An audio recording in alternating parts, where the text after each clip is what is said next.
entenderán que cuando me enamoro doy toda mi vida a quien se enamora de mí. Y no existe nadie que pueda alejarme de lo que yo siento por ti. Cuando me enamoro doy toda mi vida a quien se enamora de mí. Y no existe nadie que pueda alejarme de lo que yo siento por ti.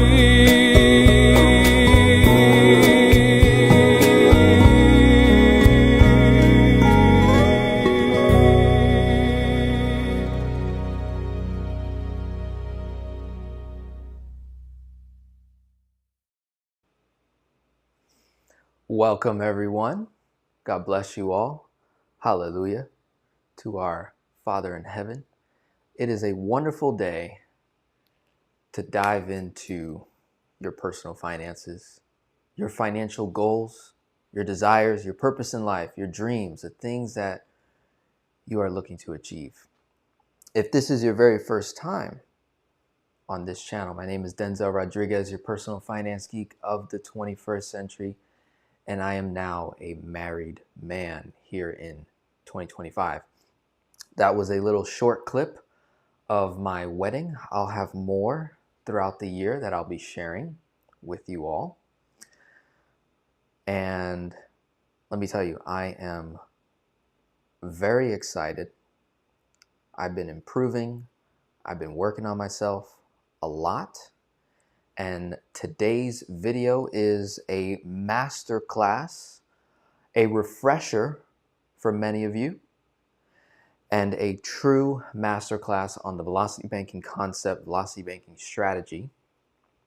For those of you that are beginners, for those of you that have been doing the strategy, and maybe you might be doing something incorrectly, in this video we'll be able to point out some of those things, make some tweaks along the way.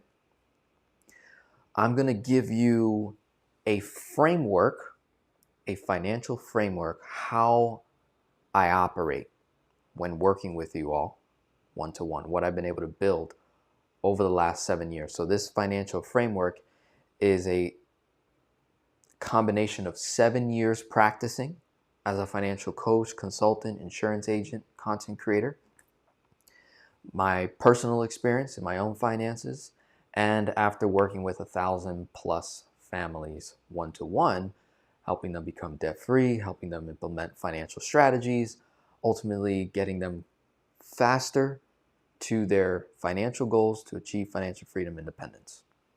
So I'm going to give you that framework first. Then I'm going to give you the fundamentals, the step-by-step on how I incorporate the velocity banking strategy and how I teach it to my clients one-to-one, in group settings, in my courses, etc., etc. And then I'm going to share with you my personal goals with velocity banking for you so that you at least know what the end game is in mind. Like, where are we going with this strategy? And how long do we keep it? Do we let it go eventually? Do we improve it, adapt it over time? Do we graduate to is there another level to graduate to after velocity banking? These are things that often don't get talked about in this particular space. It sometimes feels like you learn this awesome strategy, and then sometimes you might feel a little bit trapped as to you don't know what to do next. And there's not a whole lot of education on that next step because you're now in a non-traditional financial education environment. So whenever you step out of traditional finance and now you're in non-traditional space, you get excited by that first strategy that got presented in this new area. But then oftentimes there isn't an ongoing track, an ongoing method for these non-traditional ways of doing personal finance. So I want to be able to be that person that can bring it all together, meet you where you're at, show you what's possible, give you the frameworks, present the guardrails, the to-dos, what not to-dos, and then graduation. Where do I graduate from here? So, with that being said, I want to acknowledge those of you who are in the house already. Hello, Sally. Hello, Adrian. Beautiful wedding video. So happy for you and your wife. Thank you very much. Welcome to you all. We have 30 people in the house, 10 likes so far. If you like the intro, like this video.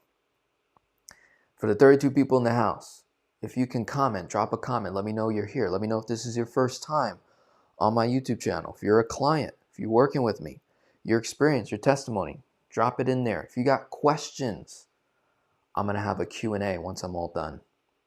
So if you stick around long enough, I will answer your questions directly. Now, I am going to share my screen. We're going to have some fun. So this is my framework. Let's make sure that you can see this nice and clearly.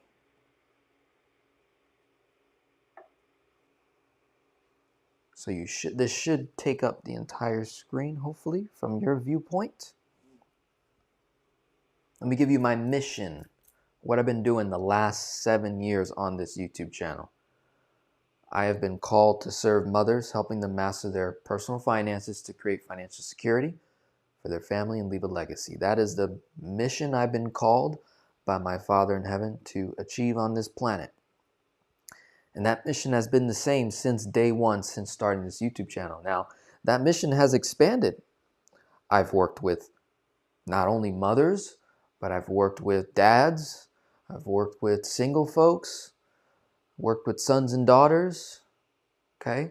So this mission has expanded, but just know that my calling, what I get fired up about, is being able to serve that mom out there that's trying to improve her personal finances, trying to do the right thing for her family, trying to build a strong financial foundation for her kids. And that message has resonated with a lot of you watching right here, right now, and those catching the replay. Here is the financial framework I want to give you today. And this is going to challenge, I believe, your way of thinking. It might unlock some paradigms. Because as long as you have a solid financial framework, how you view money and what the goal is, then the strategy that you pick will complement that.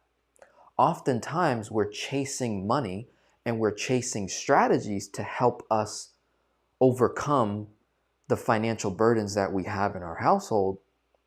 The issue is you don't have a financial foundation yet. So when you go to implement the financial strategy, you're not able to do it successfully, or you're not able to get it. It seems too hard, too complex, and then you give up. And that is something I've learned in my practice over the years, that there's just people that I meet and work with that they just fire away, they're good to go. And the key ingredient is they already had a financial foundation prior to working with me. So that's why they were so successful. Versus I get clients that become a client with no financial foundation, no financial framework. They think they can do the strategy. I give them the strategy. We map it out on the whiteboard. I mean, I give all the details, and they fail, or they just don't do it. They don't listen to me. And so I'm like, okay, so it's not the strategy. It's not me. I didn't miss any details. We didn't get the numbers wrong. The numbers were right. They just didn't follow through. Oh, the key ingredient for that kind of person was they didn't have a foundation. So here are some questions that I want to ask you. I want you to sit with it. You can comment it live while we're here. But I am going to run through this framework. I'm going to give you the answers in advance. But I also want you to answer in a way that is organic. Like what is the definition of wealth? If I ask you that right now, what is that before I give you my answer? And does your answer line up with mine, or is it out of alignment? Or do you not know and then you just give a random answer? So think about that. So when I'm building financial case studies and working with clients and serving you and making videos all these years, I'm now really spending more and more time on that pregame work before the pregame work. So the before the pregame work is that financial foundation. Before we do anything with your money, before we try to cut anything out of your expenses, before we try to do any kind of strategy, I first want to understand, what's your definition of wealth? Here's mine. Wealth is a blessing. It's a gift. What's the transaction for wealth? If wealth is a blessing and a gift, then the transaction, what's the mechanism for it? There's a giver and a receiver. There's the giver giving the wealth, and then there's the receiver receiving the wealth. That's the transaction for wealth. Giving and receiving. So where is wealth stored? In the giver that's giving the wealth. It's in wisdom. So if wealth is a blessing or a gift, both, and I'm going to give it to you, the storage of that wealth I'm giving to you is the wisdom that I've been able to obtain over the years, and I'm now going to give that to you. So you're now being blessed in this very moment with the wisdom that I'm giving to you, and you've got to be open to receiving it. That's the transaction. As the receiver, you got to be open to receiving it. If you don't receive the gift, guess what? It went to the wrong address. You never opened the box. You never opened the gift. So you got the blessing, you never opened it. You never received it. And that's what I've experienced working with so many families, is I would give this information to them, whether they paid for it or whether they received it for free, and they did nothing with the gift. They did nothing with the wisdom of all the financial teachings that I was sharing with them on those phone calls. And then they're in the same position, even though the gift is right at their doorstep. It's actually in their house. They just never open the package and follow the instructions. So wealth is stored in wisdom. Well, then what is wisdom? Wisdom is the understanding and knowledge of the Lord's will and the ability to take action. So you've got to receive wisdom, understand what's going on, have the knowledge. How are you getting the knowledge and the understanding? You're getting it from the giver. In this scenario, I'm the giver. You came to this YouTube channel. You're coming to learn. You're excited. So now I'm giving you knowledge and wisdom in the form of video content that I'm sharing with you. You're spending enough time, so you're obtaining the knowledge. You're gaining understanding. And the second part for you, this is where people fall off, is the will, the ability to take action on the knowledge you've just obtained on this channel or maybe other YouTube channels where you're getting knowledge from. So many people are watching YouTube today for knowledge, for education, for information. But where they fall off is the action part. They don't take action with what they learned. And again, I think it's because they don't have a framework to be able to define these words. So if wealth is a blessing, and the transaction for wealth is a giver and a receiver, and wealth is stored in wisdom, and wisdom is the understanding and knowledge of the Lord's will and the ability for you to take action over that for your life, then how do you acquire wealth? What's the first step to acquire wealth? I believe you need to seek the kingdom first. What does that mean? I think you need to seek beyond your own understanding. What is the highest form of knowledge and wisdom on this planet? Well, it's to identify who's the designer of this place. How did I get here on this planet? Why am I here? What's my purpose in life?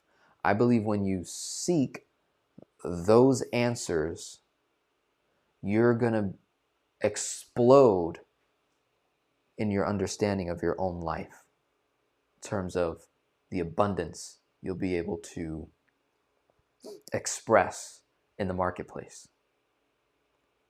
So now that we've defined words and terms, whether you agree with it or not, I'm just giving you the framework of which I operate, which has created massive success in my own life, personal, physical, financial. What's the formula for wealth creation? Here you go. You need to be fruitful. You need to be in a state of being. In order to be fruitful, you need to work to become who you are. Many of you have the word work totally twisted because of the environment you've been in for so many decades. Many of you work for someone or something. But the moment you start to work to become more of who you are in this world, the things and the people become benefits rather than burdens over your life. The moment you decide, I'm going to get to know me better than anybody else on this planet, you're going to be able to show up so powerfully in the marketplace, and the someones out there are going to pay you at a much higher rate because of how you're showing up, because of how you're being. And then the some things that you want for your life and the some things that you're working toward accomplishing, you will get there much faster. So if you decide to do this, the next step is to multiply that. Invest in yourself. Create compound interest in yourself. You are your greatest asset in this life. There is no amount of Bitcoin, there's no amount of real estate, there's no amount of businesses, there's no amount of wealth that will outperform your ability to create wealth initially. So many of us, we work for someone or something, we then trade that time that we gave for money, we take that money and we give it to someone else and hope and pray for a rate of return. That's backwards. If you would have taken that money that was left over after you paid your bills and expenses and debts and invested in yourself to build up your skills, gifts, and talents, the rate of return will always outpace whatever amount of dollars you're giving to someone else initially. Keep that in mind, initially. Because I'm not against you giving money or investing money in other assets. I'm not against that, not at all. I'm against the order in which you did it. Because I truly believe that some of you watching and catching the replay, if you were to unlock this mechanism, this framework, you're going to perform at such a capacity. Wealth is going to start flowing. Money's going to start flowing to you. And now you're going to have abundance and excess. And then you take the excess and invest outside of yourself into things that you understand. So now you take the risk out of it and you create compound growth even faster. So multiply, invest in yourself, compound.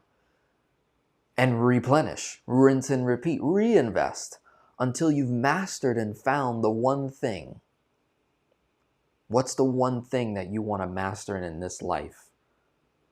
put 10,000 hours behind it, you're going to become the go-to person for that thing, no matter what it is. And then once you've created mastery, you're now going to subdue, control, and influence the marketplace over that thing that you are a master at. And that will lead to dominion, where you dominate the marketplace and you have rulership. You have control over your life. You control your circumstances. Control, control, control. You dominate. I urge everyone to do this next step here. Scan the QR code.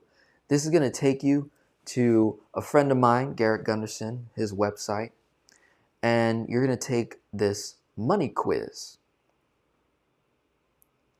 So after I've given you this framework on how we're going to start thinking about money, how we're going to start thinking about wealth, and what we're pursuing in life. And then for the time being, we're going to analyze your current state of being and the way you're going to respond to certain questions. So this is a phenomenal money quiz. It's free to take. Once you take the money quiz, you submit it. You put your email information in. That's all he asks for is your name, email, I think phone number. Nothing crazy. You'll get on his newsletter. He doesn't bombard you with sales. He just, gives you lots of education, and obviously you can unsubscribe right after taking the quiz if you want. But he gives a lot of great information in his emails, a lot of free material, and he's got a YouTube channel as well. So you scan that, you take the money quiz, and here's what we're going to be solving for. We're going to discover what which of the 4 shadow money personas you currently have. The one that you mostly resonate with, or you're going to realize that you have a shadow money persona unconsciously that's dictating a lot of your personal financial decisions. So here are the 4 shadow money personas. This is how a lot of us unknowingly, unconsciously in many cases, are operating and making decisions based out of. And these positions, these 4 shadow money personas, are coming from a place of fear, which ultimately is a losing game when it comes to growing your wealth. So you got the miser, you've got the conservative, you've got the striver, and you've got the high roller. The miser is someone that doesn't like to spend a lot. You hold on to your money. You're in the realm of cheap. Some may have called you a cheap person. You don't like to spend money. You don't tip well. Okay? You just hold on because, I don't know, something's going to happen. Trump did this. Trump did that. Right? You're paying attention to the wrong things. And you think that by preserving this money and holding on to it, that someday, one day you'll spend it. And what ends up happening is you never actually spend the money, not the way you actually wanted to.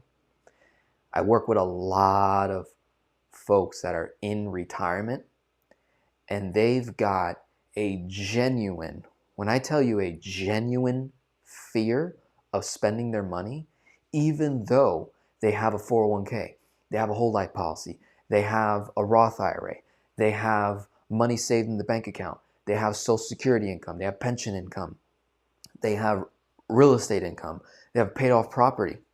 They have a financial portfolio that can cover their lifestyle expenses, their cost of living, but they're afraid to do anything beyond that.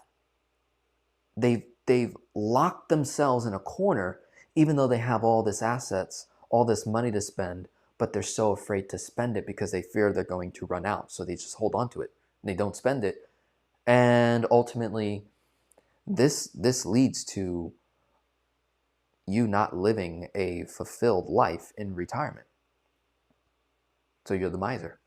Or you're the conservative. You think all you can do is just, I'm going to accumulate, I'm going to delay gratification today. I'm not going to enjoy life today, and maybe I'll enjoy it later when I'm 59 and a half. And by then, the bones just don't work the way they once did. So you miss out on tremendous opportunities with your family. You didn't go to Disney World because you needed to save more, or you didn't spend Christmas the way you wanted to spend it. And I'm not saying splurge. I'm not saying overindulge. I'm saying, how can you be intentional with the time you have with the people you love right here, right now? How do you be present and also think in the future and think long term? And then you've got the striver, all about status, recognition.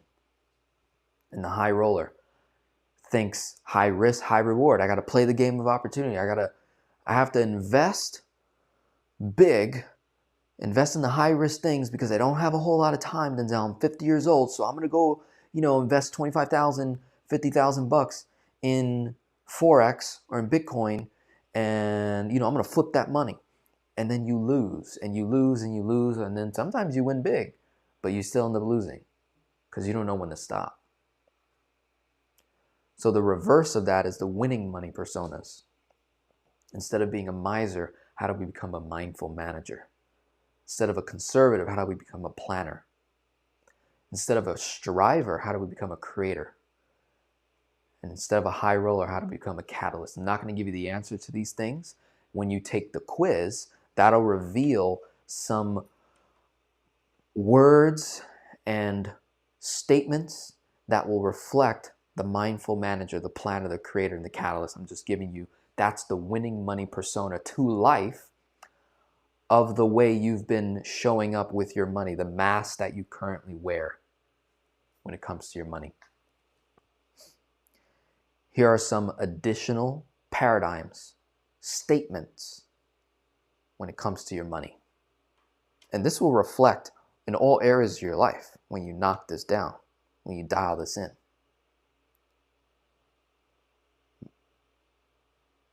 I urge you to become a creator in your own life. As Americans, we are suffering from this disease called American consumerism. Many of us are consuming our wealth, and we're not doing enough creating wealth. So any wealth you do create in this lifetime, you spent it all. You consumed it all. You didn't give a chance for the fruit. You didn't give a chance for the seed to become a plant to then bear fruit. You planted the seed and then you dug it up and then you ate the damn seed before you could let the wealth multiply. So a lot of the time when I'm working with clients that want to take it to the next level with their finances, the first thing I'm urging them to do is become a creator. Like, you got to create more than what you consume. And let's do comparisons. For example, how much time do you spend on social media, in front of the television, consuming content, whether it be good or bad material you're consuming? And then let's correlate it to how much time are you spending creating something. I always try to challenge myself in my own life when it comes to creating content on this YouTube channel and all across the other social media platforms. I am always trying to create more than what I consume because I'm a creator and I've been created by a creator. Have a give first mentality. When you give first, your ability to receive in abundance increases astronomically. And you also just give because it's the right thing to do, but it also brings the type of joy and fulfillment that no material possession could ever provide, especially as a everlasting kind of joy and fulfillment. The joy and fulfillment I get when I serve a mom from day one, and then we work together for 5 to 7 years now, and I reflect and I look back, and the statements that she told me when we first met versus the statements she tells me once we're 5 years, 6, 7 years in, and she's retired and she has cash flow and she has abundance and she has a portfolio. The type of love I get from that mom, the type of thanks, the testimony, the way she speaks about me in front of others, behind closed doors when I'm not even around, the transformation I get to witness just because I got to be a part of that. There's my dream car can't provide that fulfillment that mom could give me if I was to give and serve her. My house can't do it. The amount of money I have in my bank account can't do it. The expensive clothes that I wear can't do it. The shoes, the products that I have and own, the traveling, it can't do it. It pales when you compare the value that I receive, the everlasting joy that I receive when I help you all on this channel, for the 43 plus people now watching. Here's a big one. Please, please, please stop chasing money. When you take the money quiz, you're going to realize the way you've been chasing money. Because you could be a cheap person and chase money. You don't think you are, but you absolutely are, because it's controlling the way you make decisions. So chasing money doesn't mean that you're chasing, say, the biggest income opportunity in your life. That's not necessarily what it means. It just means that money is controlling your decisions over your life. And the minute you stop chasing it, you now have control over the money. You tell the money where to go. But many of you, whether you're a conservative miser or you're taking high risk or you're doing things like the striver to compare yourself to the Joneses next door, you're doing the comparison trap. That's forms of chasing money. And when you stop chasing money, you're going to adopt new financial cultures. So consider adopting new financial cultures. What does that look like? That may look like spending time with, say, myself, another coach, another content creator, and you see the way they operate and live. Maybe it's a religious practice. Maybe it's just a way of being. Maybe it's a way that they just handle money differently. And you're adopting that culture into your own personal finances. It'll change your life for the better. Solve for cash flow to win the money game. If we had to summarize money in this realm, in this world, in this lifetime that you're living in, the most important thing you need to solve for is cash flow, not rate of return, not $1 million, $2 million in a bank account. It's not a certain number that you have to accumulate. It's cash flow. You got to solve the cash flow. Cash flow over accumulation, cash flow over net worth. Okay? And when you solve for cash flow over net worth and cash flow over accumulation, I make a strong argument, you actually get to your financial goals much faster. And I did a video on this where I compared the traditional way of saving and investing your money over time versus someone that literally invests and saves their money for cash flow through, let's say, a business. Once that business produces X amount of cash flow that covers all their lifestyle expenses, they've achieved financial independence. Anything above that, you're now entering financial freedom because you have abundance. Versus if you try to save and invest to accumulate, you need significantly more money than a business that generates, say, $10,000 a month. So you would need a multi-million-dollar portfolio to generate $10,000 a month net after tax. And for that multi-million-dollar portfolio to last, versus creating a business that creates cash flow by serving people because you're creating value in the marketplace. It's perpetual wealth, never runs out. In fact, it can continue to increase. So it's an ever-increasing income, ever-increasing cash flow. And because you do it through a business, guess what? Less tax liability. So you need less money than the person that tries to build a portfolio, which is why a lot of you are doing it backwards when it comes to your wealth accumulation. So now we're going to transition. Now that I gave you a full, solid framework, we're now going to transition to the whiteboard. And we're going to get into velocity banking standards, rules. This is what I'm going to lay out for you right here. Before I do that, let me share my screen again. And I want to give you links that I'll drop in the chat as well. And I do this all the time, giving you additional resources. I urge you to watch this video, Velocity Banking Rule of Leverage.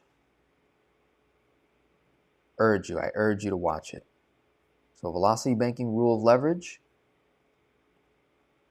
Velocity Banking pregame work, that video, Rule of Leverage, is in this playlist. This is the Velocity Banking pregame work that really opens up my frameworks and how I teach and how I operate. I'm telling you, you do this before you go and apply for your debt tool. You do this before you try to do velocity banking on your own. I promise you, you're going to have more cash flow going into it. You're going to have more confidence going into it. You're going to have a better framework going into it. So I always recommend watching the velocity banking pregame work. It's going to change your life. So we're going to drop that in the chat. That video, that link right there takes you to the one video, Velocity Banking Rule of Leverage. And then this next link, that takes you to the YouTube playlist, Velocity Banking Pregame Work. So today I'm going to do my very best to summarize a lot of that while you're here, while I have you here. Here we go. Got to know your four major numbers. That's step one. Before you do a strategy, we need to know what's coming in, what's going out, total debts. You want to get every single piece of data you can get about your finances before you try to change anything about your finances. I just want to see where you're at. And you need to see where you are at. This is called awareness. You have to become aware of the problems and the challenges and obstacles that you currently face with your finances. Many of you don't know what the problem is, so you just say, Denzel, I'm in a mess. Because you know there's a problem, but you can't identify it. When you know your numbers, you begin to unlock and become aware to the problem. So that's awareness. That's step one. Once you get your four major numbers, that's going to reveal what kind of debt tool we're going to want to go after. We're going to want to acquire. So in terms of the debt tools, what are the debt tools? You've got credit cards, PLOCs, BLOCs, HELOCs. That's it when it comes to products from the bank. Credit cards, personal lines of credit, secured, unsecured, business line of credit, secured, unsecured, home equity line of credit, first position or second. We will decide together, if you're working with me one-to-one, which product to go with. If you're DIY style, follow the rules. But I always encourage coaching. Have a second set of eyes. Take a look at what you're doing. And that's what I do all day long. I come to you live, make these videos, I make content, and then I say, reach out, reach out, reach out. Have a second set of eyes. Take a look at what you're working on. Now, assets.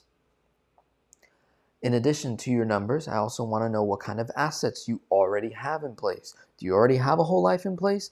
Do you have 401k? Do you have a Roth? What do you have, and what dollars are already going to those accounts?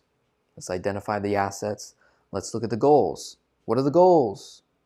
Where are we going? What do you want? I don't know what you want. You need to know what you want. And you can't let anyone tell you what you want. Can't let anyone tell you what you want for your life. You have to tell you what you want for your life. So when I'm working with clients, I always ask them, what's your goal? What do you want? What do you want to achieve? And then I cater my coaching and strategy to the goal, because that's most in alignment with what they want. Once I know the numbers, the debt tool, the assets, the goals, now we get into strategies. On this channel, we cover all of the debt elimination strategies that exist in the marketplace today. That's debt snowball. That's debt avalanche. That's cash flow index. That's velocity banking. And that is infinite banking. The last strategy is where you make more money. So you literally say, I'm not going to pay off debt right now. I'm just going to focus on increasing my income. I'm going to cover all my bills and expenses. I'm going to take the extra cash flow. I'm going to put it toward investing in myself to make more money. The idea is you would 10x your income over a period of time, or even if you 2x'd your income over a period of time. The goal would be you use debt snowball as a standard, and you say, okay, if I was to just take my cash flow today, make extra payments, I'll be debt-free in, say, 9 years. And if you're going to do the make more money strategy, this is the only strategy I don't cover a whole lot on my channel. I'm not the make more money guy. I'm the stewardship guy. I'm the management guy that you come to after you've made the money. So that's more of where I am more gifted in, is the stewardship and the management, how you keep it and multiply it. But if you go the make more money route, the idea is you would want to create enough income that within 9 years or less, you can pay off all your debt in one shot. So you make more money / you're investing. And those are all the debt elimination strategies that exist in the marketplace today. There's nothing else. If you know of something else, you let me know. But more than likely, it's going to fall into one of these categories. That snowball, debt avalanche, cash flow index, velocity banking, infinite banking, make more money, invest. Focusing on velocity banking. Here's what I do on my channel with my clients. I use debt snowball as my standard. So you're going to take your cash flow, you're going to apply it towards your debt, run it through an amortization calculator, making extra payments on the different debts, run it all the way through. It'll reveal how long, roughly estimated, how long it'll take you to get out of debt. So using debt snowball as your standard, as your measurement stick to determine whether or not you should even do velocity banking. So no one should do velocity banking just because it sounds cool and just because you want to learn it and implement it into your life. That's not what velocity banking is for. Velocity banking must go faster than the traditional way of paying off your debt. If it does not, you have to have the wisdom to say, no, I won't do it.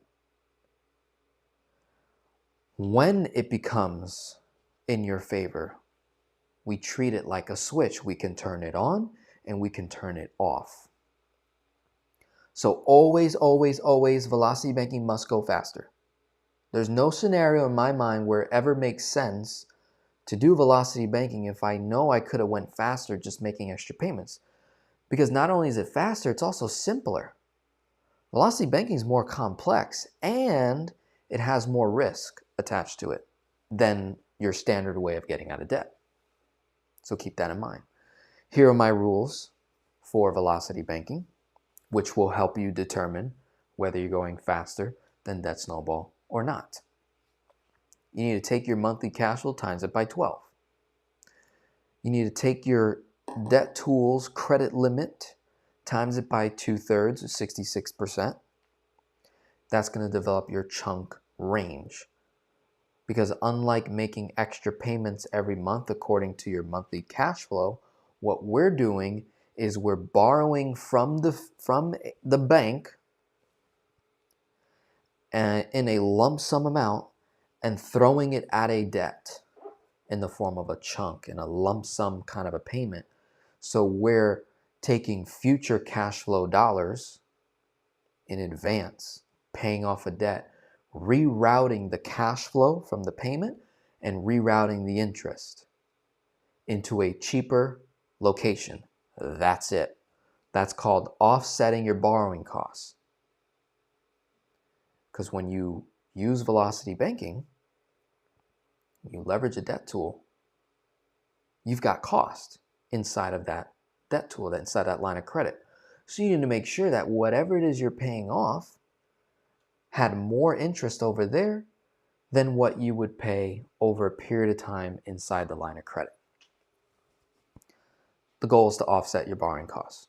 Cash flow times 12, credit limit times 66% develops your chunk range.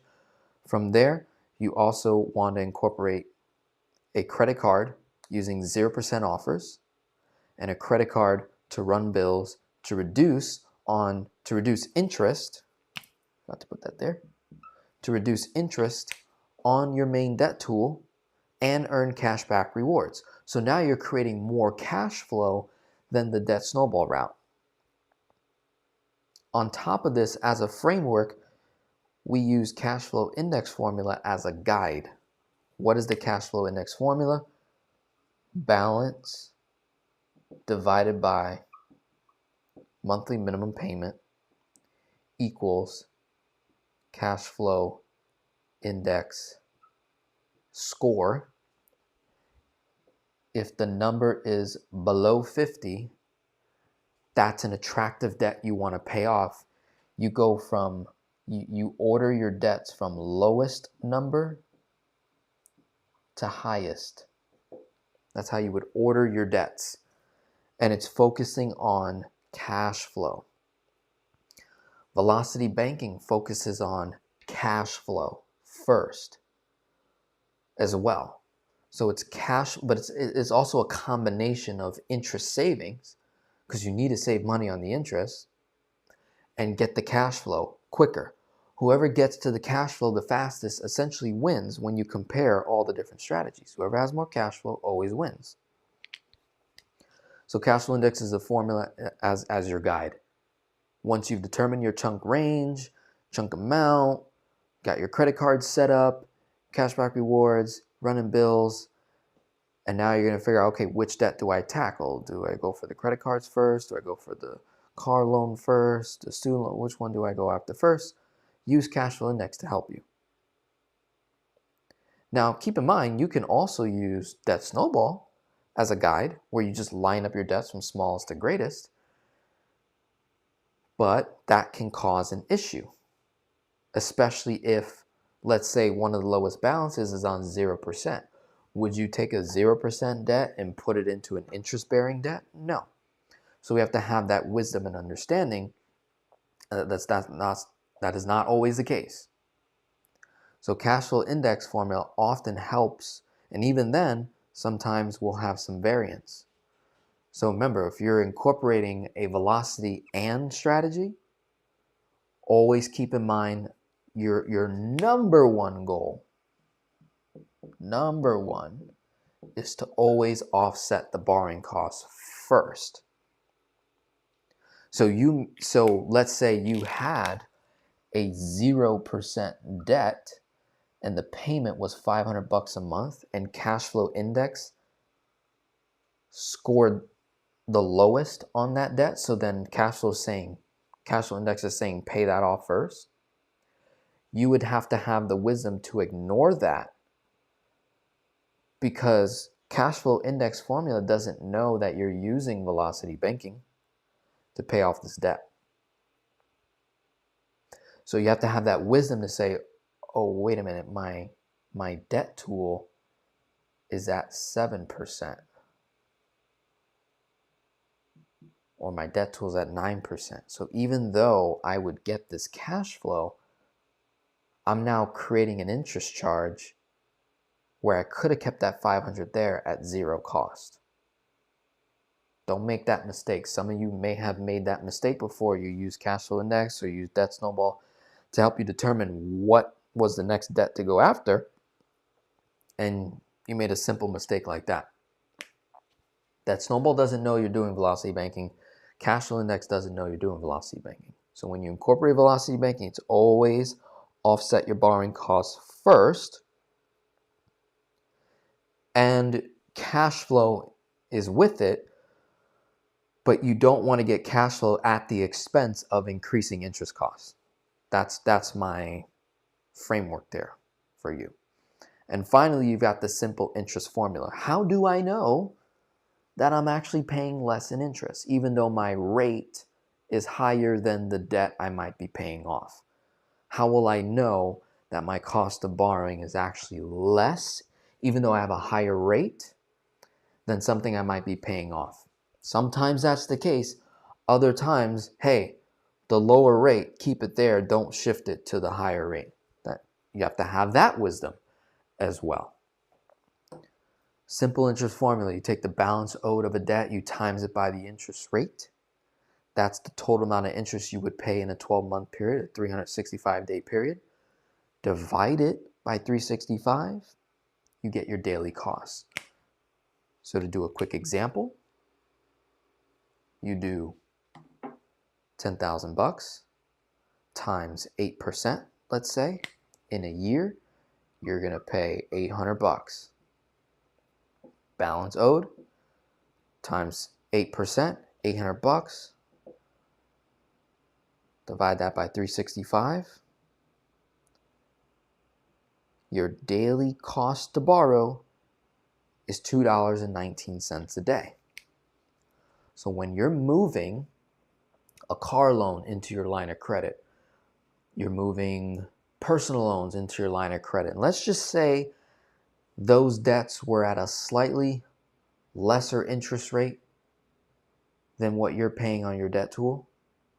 You have to look at the total amount of interest in a month, especially in that first month that you're paying in the car, and then compare it to how much interest you would pay in a month on the line of credit. If the interest you pay in a month inside the line of credit, month one, is higher than the interest you paid on your monthly payment inside of the car loan or personal loan, chances are it's probably not going to make sense. That'll be a healthy indication. It's probably not going to make sense. Okay? Now, here's the end game. Here are the goals. These are my personal goals for you as it relates to velocity banking. Ideally, I want you to become debt-free. Many of you need to actually experience what it's like to be debt-free and stay there for a period of time. Many of you need to actually experience that. It's wonderful. It's a wonderful experience. And I think it's going to build confidence, security, clarity on what your next steps are going to be as it relates to your financial portfolio, your goals and desires, things like that. I think that's super important, super important. So velocity banking's typical intent is to get rid of things to create more cash flow. So ideally you want to become more debt-free. You want to become debt-free. Or remove everything that you were desiring to remove and then on to the next thing. We want to solve for more cash flow and liquidity. So on the journey of getting out of debt, how do you stay liquid for unexpected expenses and emergencies. When you're doing traditional debt snowball, debt avalanche, making extra payments, if you're sending 100% of your cash flow toward the debt and you can't re-access that cash flow and an emergency pops up, you've got no cash flow to work with. So what do? You borrow. And that's why most people never get out of debt. Even with the most simplest financial debt elimination strategy, like debt snowball is the simplest strategy to get out of debt, yet there's still majority of Americans in debt. Why is that? Well, earlier, they don't have a financial framework or foundation, so that's one of the issues. But two, life happens. And so when life happens, they have to borrow, and because they never learned how to borrow, they borrow horribly. So I want you to become debt-free. I want you to have more cash flow and liquidity. Eventually, I want us to graduate out of velocity banking. I don't want you to become dependent on the velocity banking strategy. As much as I personally like the strategy, it's not something I'm going to do for my whole life. No, no, no. You need to graduate to whole life insurance, and you can do velocity banking more efficiently in here from a wealth building perspective. I want you to have more access to capital, build a great credit score. When you have great credit, you put yourself in a different category when it comes to access to capital at cheaper costs. We'll eventually use velocity banking as a backup reserve, as an additional emergency fund on top of your emergency fund. And it helps you transition from borrower to lender. When you know how to borrow effectively and efficiently, that's going to make you a better lender when you underwrite deals and make transactions. When you're doing velocity banking, you're going to become a better borrower. Now, I'm going to pull my minority card real quick. For all my minorities watching, we got the two largest minorities in America, Hispanics and Blacks, that are at the lowest income levels amongst all the ethnicities, amongst all the races in America. Black and Hispanic are at the bottom. So Black people and Spanish people, we're at the bottom of the bottom. Okay? We're in last place when it comes to how much income and wealth we generate compared to other cultures, right? The average Hispanic, Spanish, Black individual in America today will typically have, I've seen on Google, it'll say things like 33 basis points, even 50 basis points. From what I've personally seen in my own practice, I see as high as 1 to 2 percentage points higher than the norm when you go to borrow money. What do I mean by that? We'll take a Spanish person. We'll take me as an example.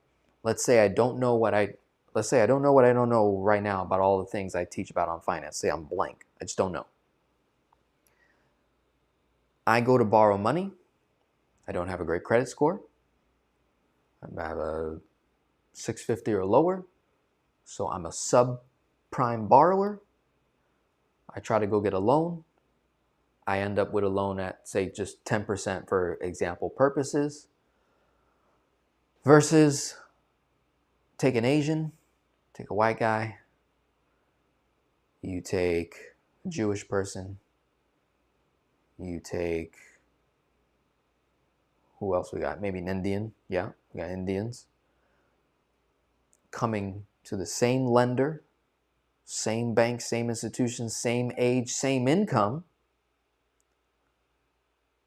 But the Indian, the Asian, has a higher credit score. That's the key difference. Higher credit score, same income, same age, same everything, same cash flows. And they go to borrow, and they get the loan for 7%, for 8%. So it's like 1-2 percentage points or higher, lower than the black person, the Spanish person. I see this all the time in my practice. And I see it even worse, where I have a very large client base of Spanish and black. I want to say a good 50% of my client base or more, Spanish and black. I'll look at their mortgage rates. It's more accurate in the mortgage rate department in terms of like 0.33% or 0.5% difference. So I'm working with a black household, a Spanish household. They may have a mortgage at 7%, 7.5%. And I'll look at another client, same age, same state, same incomes, not exactly identical, but very, very similar. And also same time frame that they acquired the mortgage, and they're rocking at 6%, 6.5%. Guys, that makes a huge difference in terms of what that black household, Spanish household is paying in interest costs over that same period of time, same, mortgage balance. It's a tremendous difference in interest costs. What Velocity Banking does is help that black household, that Spanish household, become better borrowers moving forward. So whether they have high interest loans, high interest credit cards, I'm encouraging them to say, look, in addition to eliminating debt, we need to build that credit score of yours. That's going to put you in a different pond. That's going to put you in a different room. That's going to give you exclusive access to better debt at cheaper costs, cheaper rates. So rather than adopting a very popular financial culture of avoiding debt altogether in the process of eliminating debt, why not just improve your credit score? It could be as simple as paying attention to the 3 different credit bureaus and seeing what's on there. Do you have late payments on there? Let's get them removed. You have any derogatory marks? Let's get them removed. It's not that difficult to get that done. So you do that, your credit score boosts while you're simultaneously paying all your bills on time. You're getting out of debt earlier, sooner. Things are falling off. Your utilization's going down. Your DTI is going down. All of it. Credit score is improving. The next time you need to go buy a car and you don't have all the cash for it, instead of getting a higher loan rate now you're getting offered 0%. Now you're getting offered a much lower percent offer. That's gonna increase your wealth just by understanding how to be a better borrower. And that'll prime you for being a better lender, to becoming a lender ultimately. So if you have access to debt and capital, if you could borrow at 4% and earn 10, you're borrowing from yourself, lending at 10%, you offset your 4% and get a tax write-off, let's say, on top of the interest you paid. Now what? That's a totally different paradigm shift. Do you agree? That's a massive shift in paradigm. So ultimately, helps you become a better borrower. We want to retire, invest, save faster with Velocity Banking. But I don't want you to become dependent on this strategy. I want you to be the lender eventually. And we can get there. It's very possible. No matter where you're starting at. I've worked with the worst of the worst case studies. I've worked with people with no income, no job. Not to say we're doing Velocity Banking, but we're building the framework. We're learning, okay, how do we use our skills, gifts, and talents in the marketplace, get paid, and start to build a financial game plan for yourself. So now, let me take a break. I'm going to look at the comments that you guys are dropping. That's where I left off. Looking forward to connecting. Awesome. Congratulations. God bless your union. Mercy. Thank you from earlier. Fire. First time. Cool. We have a first time watcher. Love it. All right, congratulations. I'm getting ready to present Velocity Banking Strategy to my wife as our next step for our financial future. Thanks for the great and clear info. Angelo, this video is perfect for you and your wife to watch together. Perfect. Because it presents it in such a way that it's like we're incorporating so much more than just the strategy itself. So I think she'll absolutely love this. Wealth is the ability to have more time with family while working less for money. Time is always a greater currency than money. That was him doing the right work when I was asking what's the definition of wealth. Okay, a holistic way of supporting your whole person. Beautiful. Thank you for answering these. Okay. Wealth to me is being able to have money and let the money work for me and others. Beautiful. You're giving some really good wisdom. Love it. Love it. Can I put the QR code in the chat? I cannot, but I can put the link in the chat. Matter of fact, I'll just very quickly share my screen again for you. So there's your opportunity, Ruthie, and any others that haven't yet. Scan the QR code, and you can also go to that website right there. Go to GarrettGunderson.com. You scroll all the way to the bottom. He's got the money quiz right there, all the way at the bottom, completely free. Okay, you can always rewind, pause the video as well. As long as the credit union you join has HELOCs, does it matter which one you join? Yes, it absolutely matters which credit union you join. Part of the Velocity Banking pregame work helps you figure out how to qualify the bank. We want to do research to find the best bank that has the best rate, the best terms, the best offer, and then we stake our bet on that. Then we begin our journey. We don't just apply right away. So that's a much bigger, longer step process in that regard. With that said, you should look into different variables: each HELOC, interest, draw period, credit limit. Can you use overdraft, pay directly? Can you use checks? Okay, so just, that's Jesus giving more tips. Saw you use ConvertKit for your emails. How many people do you have? How many clients do you take on in one given year? When are some instances in which let me answer your first question. I thought it kept going. So I do use ConvertKit and Kajabi for my email list. I believe I'm in the multiple thousands on my email list. How many clients do you take on in one year?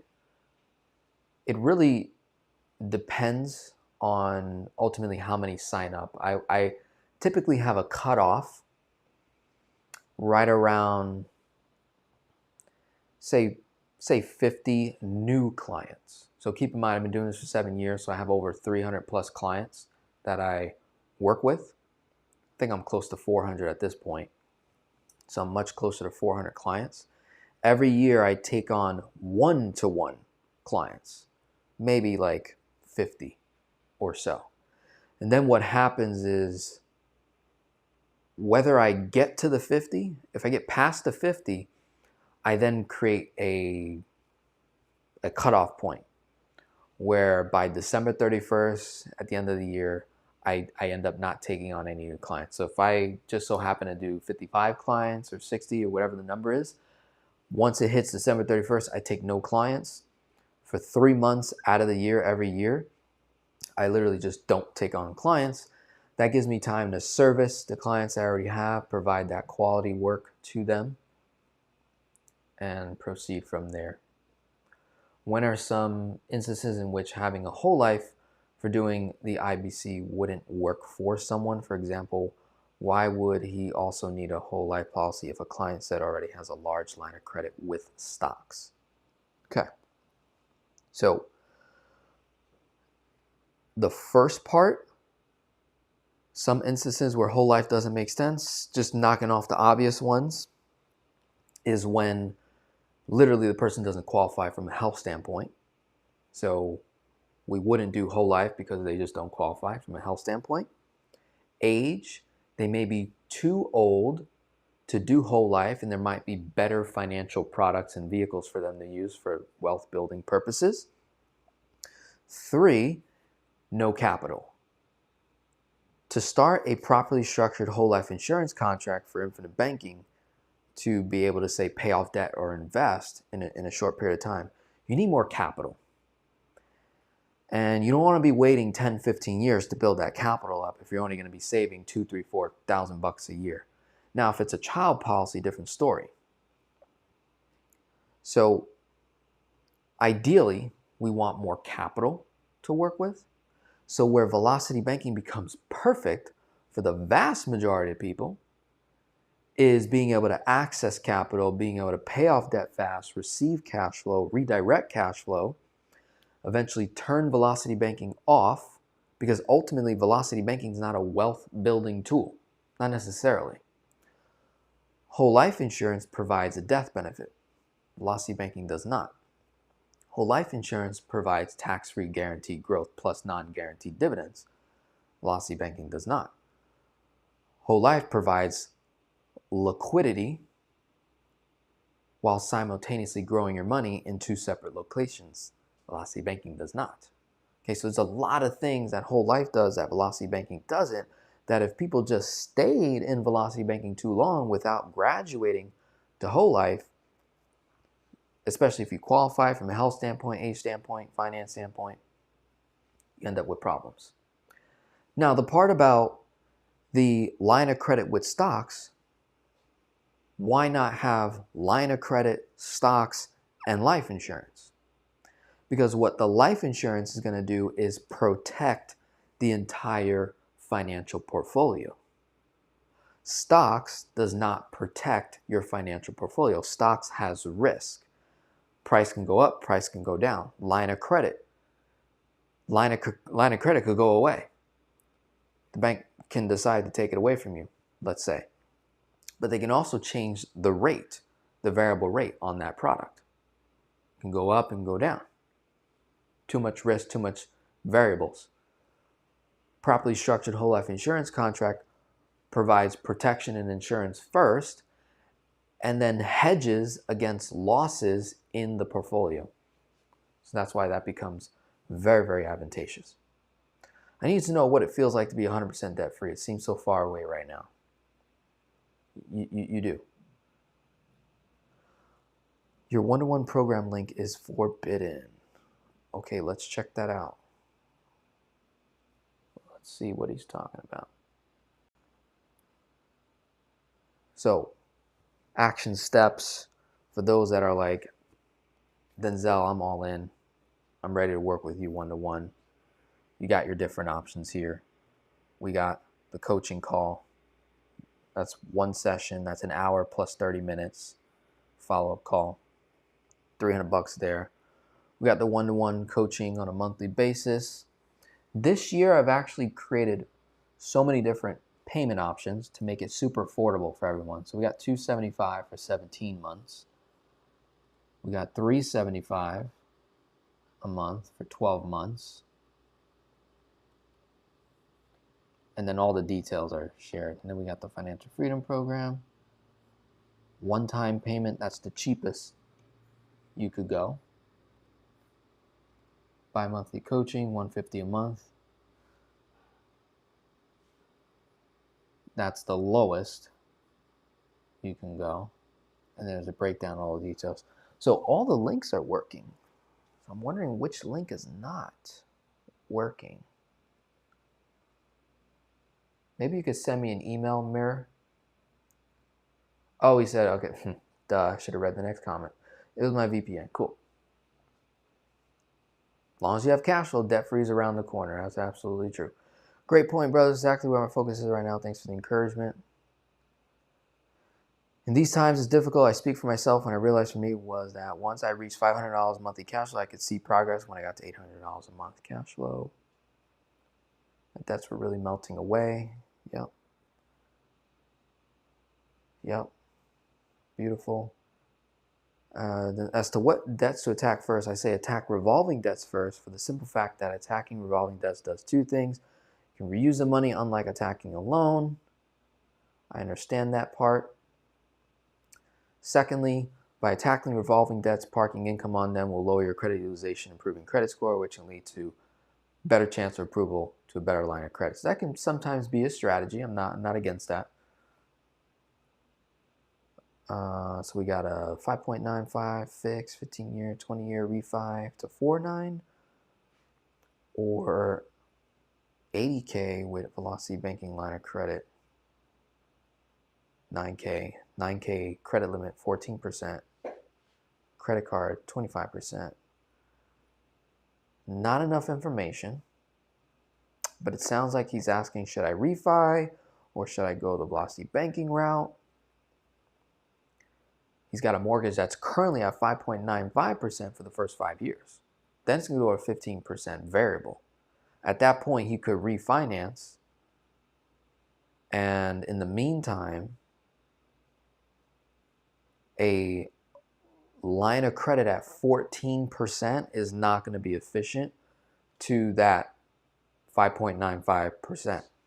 So chances are, whatever his cash flow is per month, if he's got no other debts, if his only debt is a mortgage right now, and he's bent on paying that off early, then we could simply make extra payments that snowball toward that mortgage, or he could fund a whole life insurance contract, retain liquidity for the next 5 years, build up that asset.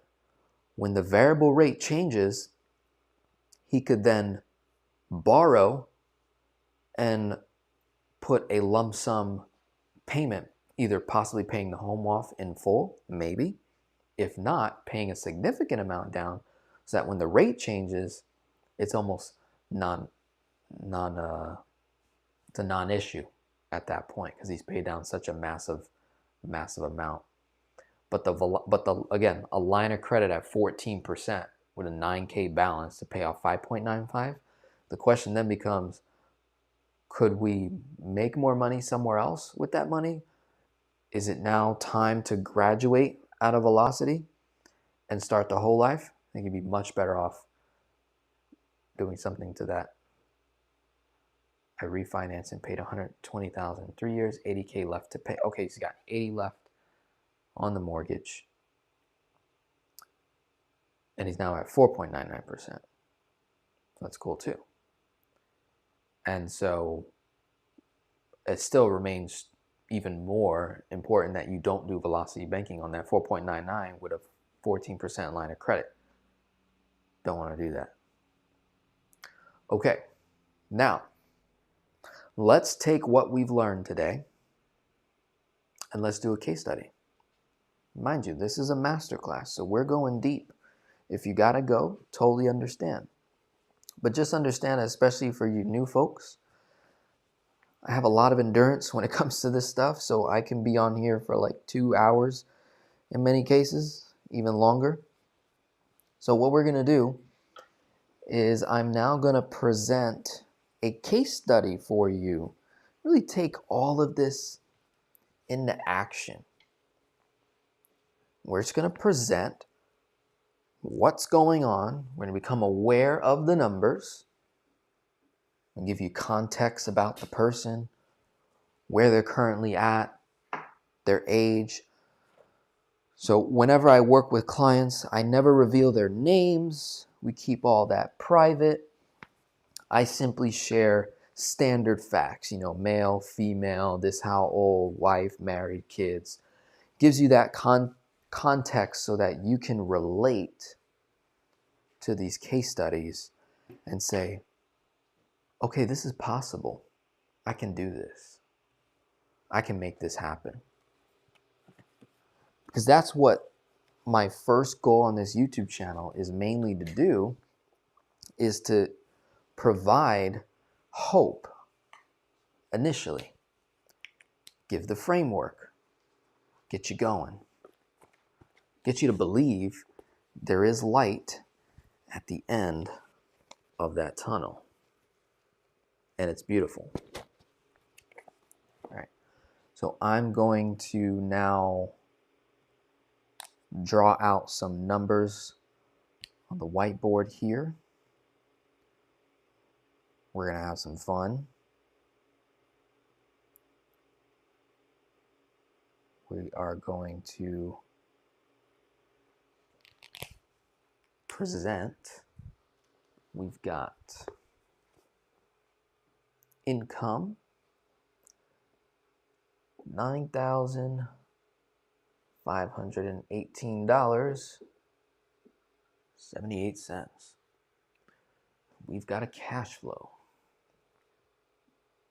$4,238.75. We've got a total debt,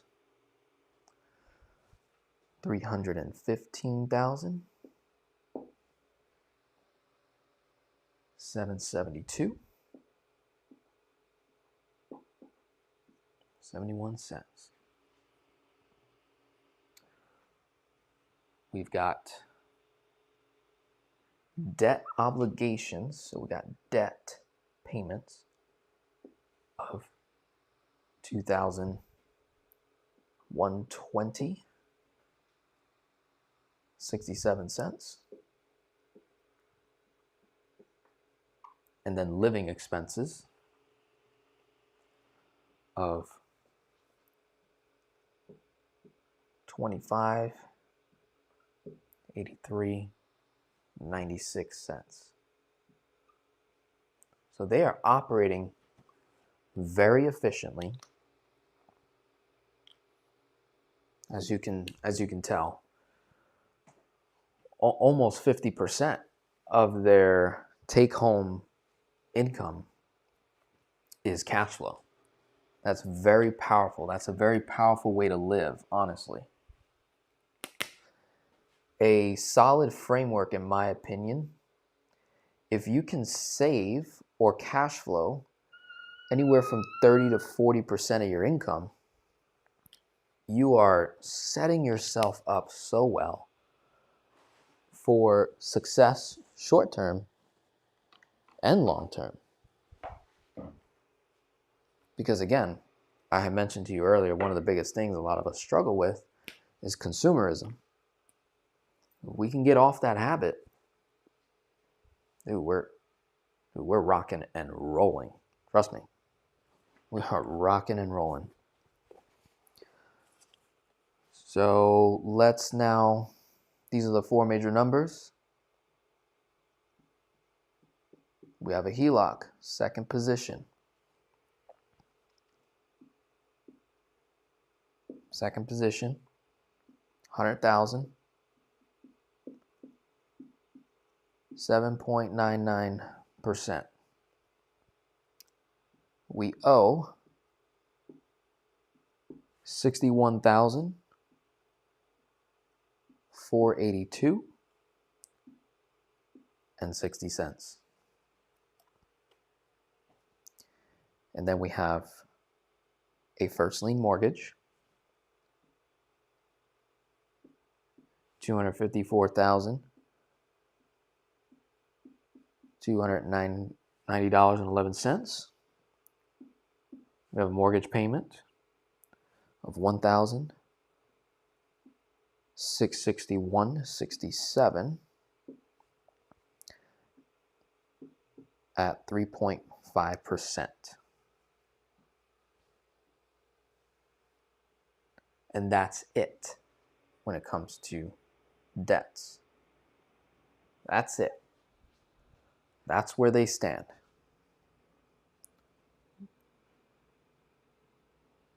So we did four major numbers: debt tool, debts, analysis. What are we missing? Assets. What kind of assets does this family have? We've got $120,000 in retirement accounts, and that's it. That's all we got. They're contributing out of their gross income, so what they net, they already contribute to this retirement account. So say contributing about $1,300 a month. That's what's going towards retirement. So not accessible till after 59 and a half. We've got the coverage on the assets. Goals. What does this person want to do? So in summary, they want to invest. And they want to do infinite banking. This is what they want. So 2 simple goals, and more goals will be added, but this is like literally a new client that I'm working with. So those are the 2 main things that they use in their own words. And then here are the facts of the client. So we have a 41-year-old husband. We got a wife, 36, and we have a son, 5 years old. So that is the family. Husband, wife, 1 son. Both husband and wife work pretty much full time. And we're going to solve for velocity banking first, to then transition to infinite banking and invest. So we want infinite banking and to invest. Infinite banking is not an investment, remember, so that's why it's separate. Infinite banking is not an investment. So let's do velocity banking first. We got $61,482.60 owed on this line. Let's do our calculations. How much interest will I owe in a year if I just keep that balance? 7.99%.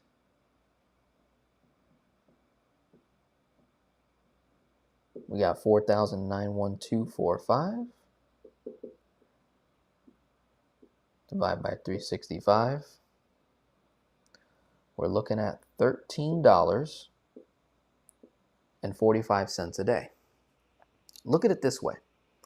This person pays off this debt fast. They're recapturing $13.45 a day. What investment could they do right now that would provide that instantly? You have to wait for the investment. So that's another really great reason when you look at debts to get rid of them as quickly as possible.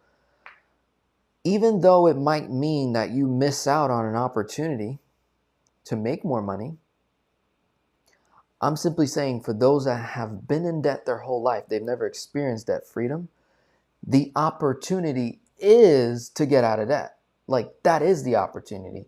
And then the opportunities present themselves. So even though you, quote unquote, missed out on this opportunity or had opportunity cost somewhere else, many a times you never actually get to the opportunity because the debt caused too much stress over your life. You kept correlating. You got stressed. Trump did this, tariff that, boom, boom, boom. You're now stressed out of your mind. You can't sleep. You're getting lack of sleep, so you're not performing at work. You're working less hours. You get sick. Now you're off. Now you're calling. Life happens. I'm telling you, no spreadsheet can account for that. So more often than not, paying off debt is the opportunity for you.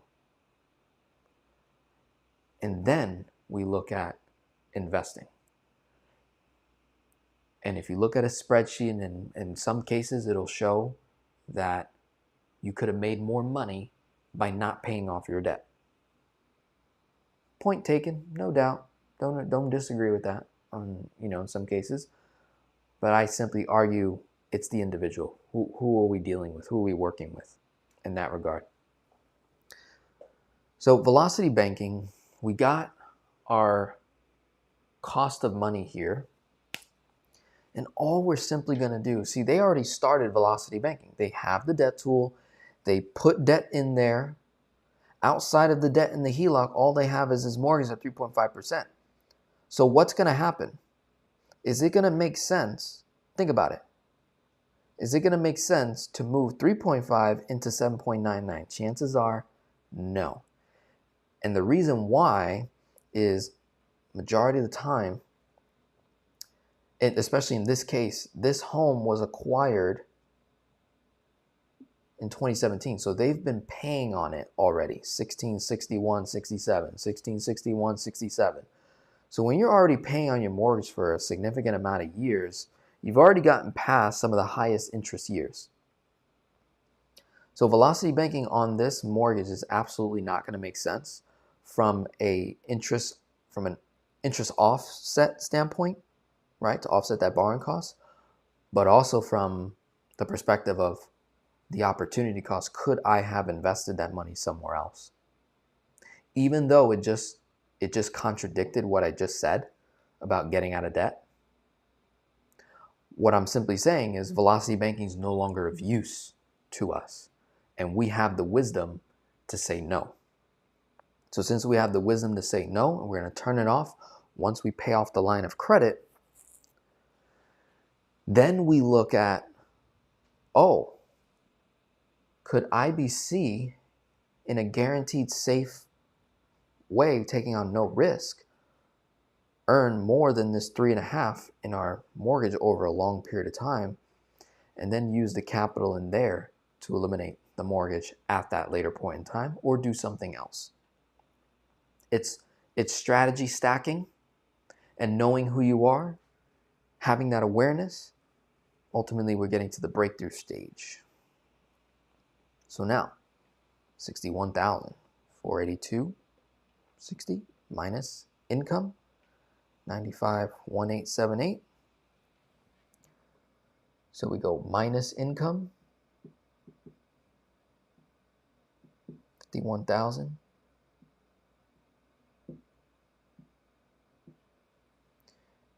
Then you'll have expenses coming out, plus the 2583, 6, plus 21, 20.67. So you end up at 56,668.45. To determine your estimated monthly interest costs, you got to do 7.99 on that number and on that number, and you get an estimated range. So we got 12.4 a day, and at 51,963,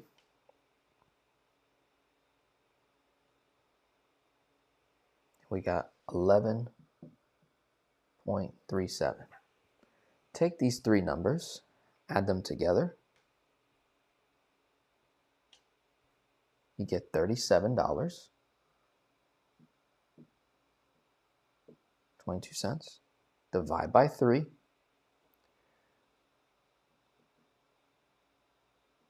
Our average daily borrowing cost, somewhere around $12.40 a day. Times that by 30 days. We're at $372.25 of total interest. You would add that to the final number of the 56,668.45, and that's 1 month of velocity banking. Then we add the second element, the whole credit card, running bills, cashback rewards. If we can get 2% or more somewhere on a credit card, of this $25.83, say half of that could be ran on a credit card. $1,000, $1,500 or more. Let's do 1,500 times 2%, about 30 bucks. So that lowers your 372 by $30. You offset some of that interest. Just do 342.25 times 12. That puts you at 4107 compared to 4912. That's the power of velocity banking. And that's not even taking into account every single month thereafter the first, your interest cost reduces, right? Keeps going down. We'll go one more month to see roughly how much it's reducing by. And then that'll give us an idea of how much total interest we might pay in a year to the original 61, how much interest we actually paid in a year doing velocity banking versus not. So 56,668. We're going to add, say, 342.25. 57 minus income.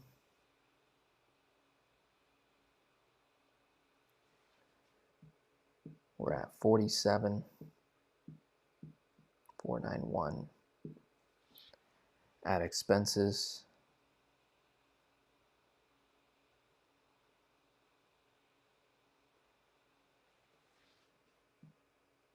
We're at 52,196.55. Let's figure out our interest cost. Times it by the rate. Divide by 365. What do you get? 7. Do it again 3 times. This is quick, easy math. Doesn't take you long to figure out.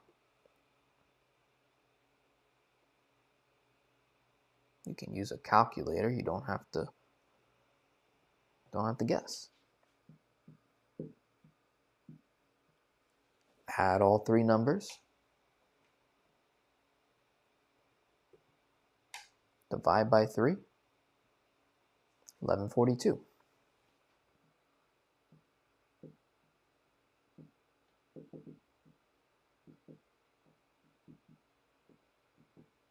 Times 30 days. Now we're at 342.89.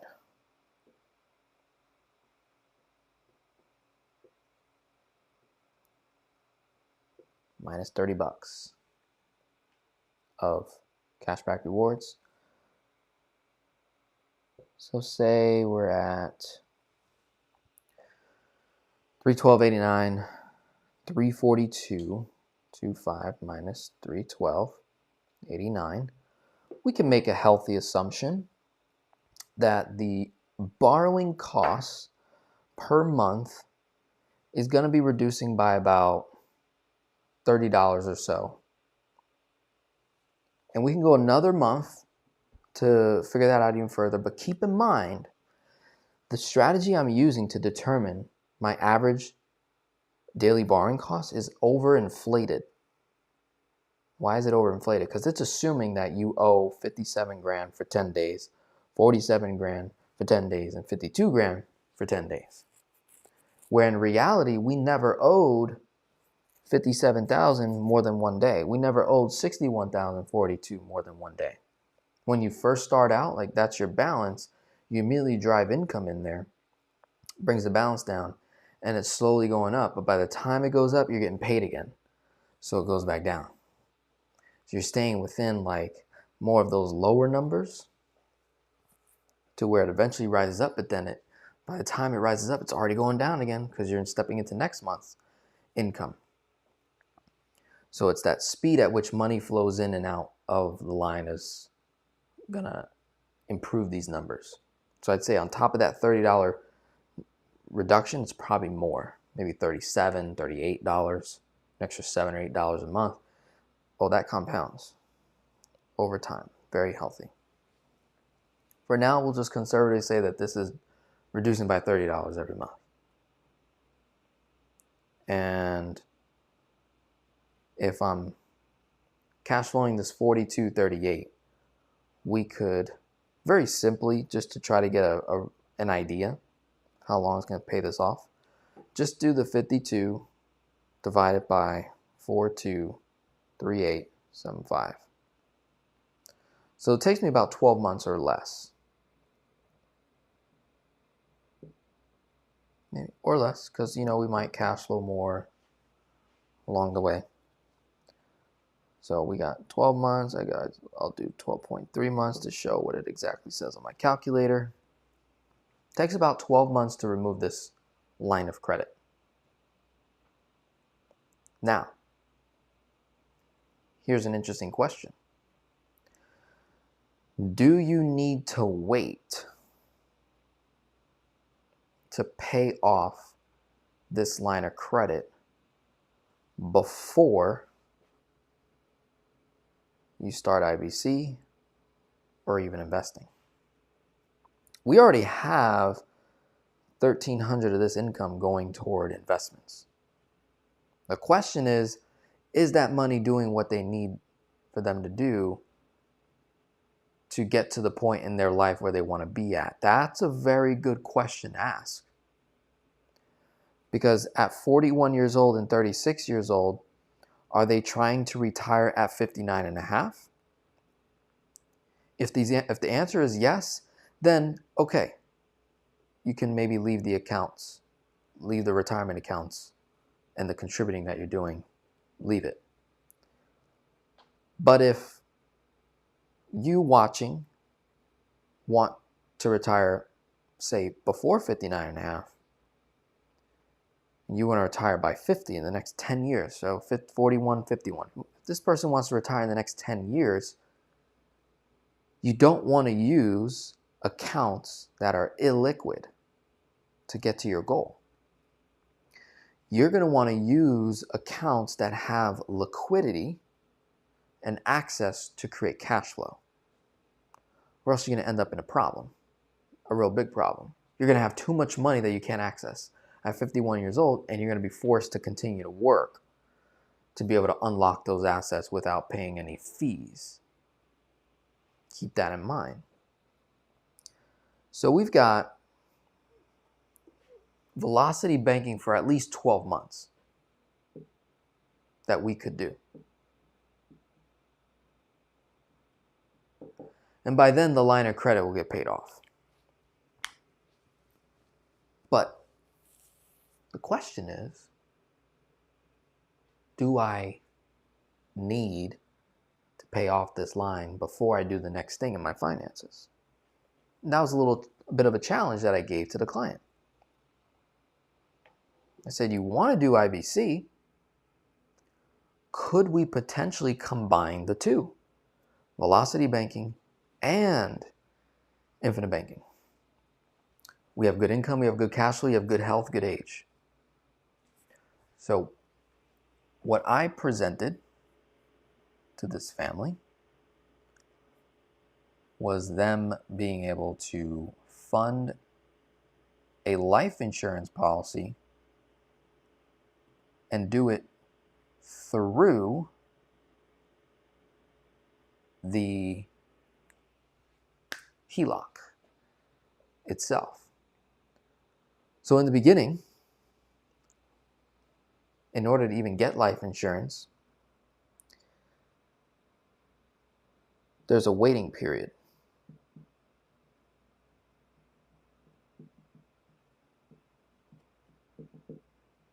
So a waiting period, and this is personally what I like to do with clients, put them through an education phase I don't want to just sell them a policy and they don't know what the heck to do with it. So we got a waiting period, education phase, call it maybe 3 to 6 months. So in that 3 to 6 months, yeah, do velocity banking. Don't stop. Keep going. Put the gas on it. No doubt at all. Let's get qualified for whole life insurance. Let's go through that process now. Why wait? What's cool with whole life insurance, I want to say this is standard with most of the life insurance companies that insurance agents use for this strategy in particular. Once you get approved, I want to say you have about 6 months to accept the offer from the insurance company. So as long as you get approved now and then you wait a few months to gather the capital to fund the policy to get it going, putting yourself in a very healthy position where you're multitasking now, doing things simultaneously. So we have the waiting period, education phase, 3 to 6 months, 6 months to accept the policy once you get approved. That's what I'm doing right now with this particular client. We're figuring out, we're designing policies. We're going to see what we ultimately want to do. Now, remember how I said earlier, as a principle, when it comes to not just getting out of debt, but when it comes to building wealth,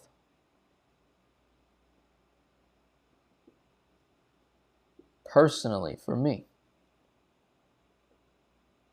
I try to save 40% of my income. I would say that's the goal to get to.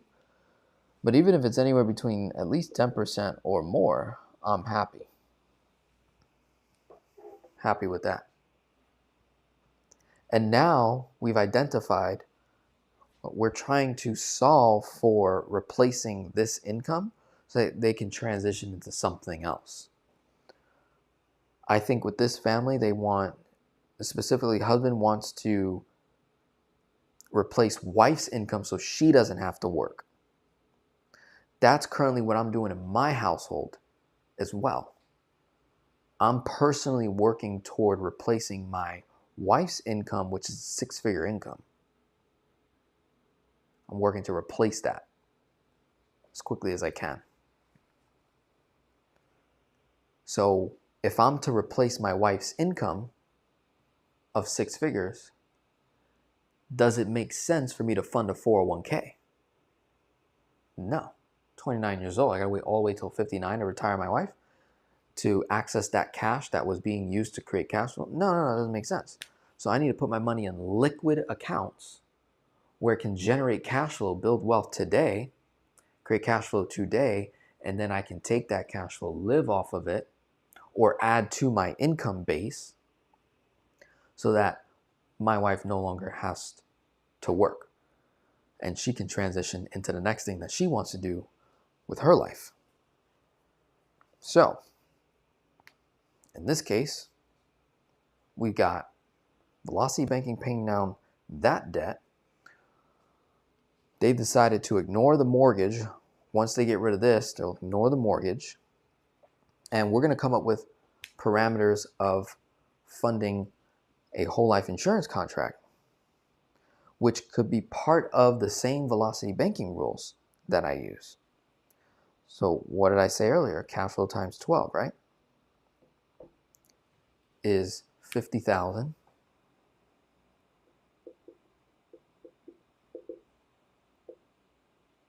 $865 times 2/3. 66% of the capital of the cash flow in a year is 33,000. I like to be conservative. I rounded down about like 7,000 or so. And I designed a policy where they would be saving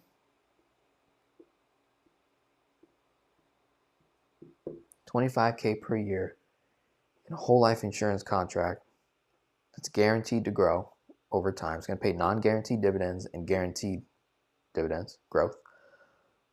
We're going to maintain liquidity to those funds, be able to borrow at a later point in time, and it'll extend this velocity banking time frame on that debt. It'll extend it slightly, but we're okay with that because of the overall mission that we're trying to accomplish. We're going to lock in that health insurability at that young age.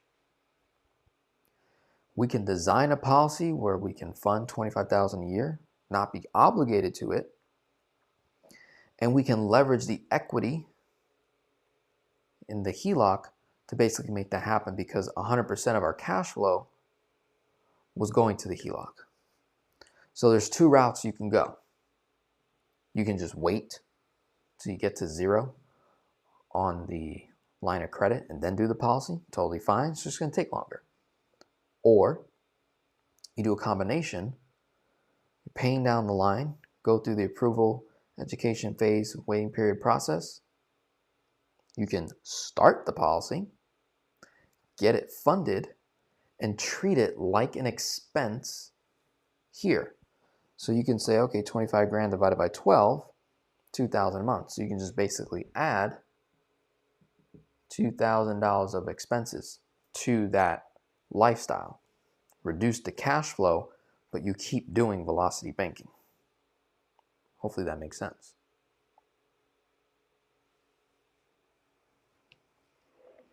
So now, what I'm going to, well, can't show you because it has this person's name and info on it. But we're going to look at 10 years of saving $25,000 a year in the whole life, and how much cash value will roughly be there in that account. So 10 years, cash value be somewhere around $294,000 plus saved up. So principally, I put in $250K.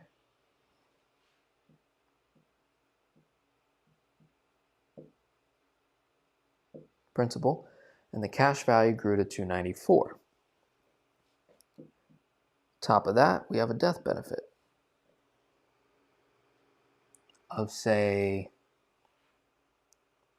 depending on what insurance company you go with, but around $1 million bucks or more. So we have asset protection, protecting our greatest asset, which is ourself, the death benefit. We got liquidity. We're 51 years old. We got $294, and we know for sure that in terms of paying off this line of credit, it's either going to take us 12 months or longer, but not 10 years. We know that. So we could say about, say, 1 year and 6 to 9 months if we were to borrow out of the HELOC to fund the policy, because remember, all our cash flow was going in there. So it's basically our savings account, that's our checking account, that's how we're using it. And then we're treating the policy like an expense as part of our living expense. You can break down the 25 monthly into, say, 2,000 bucks, a little over 2,000 bucks, or you do a chunk payment just like you would paying off debt. You can do a chunk lump sum payment to a policy, have that money grow. Now, this person also wants to invest. So in this 10-year process, let's say starting at year 2,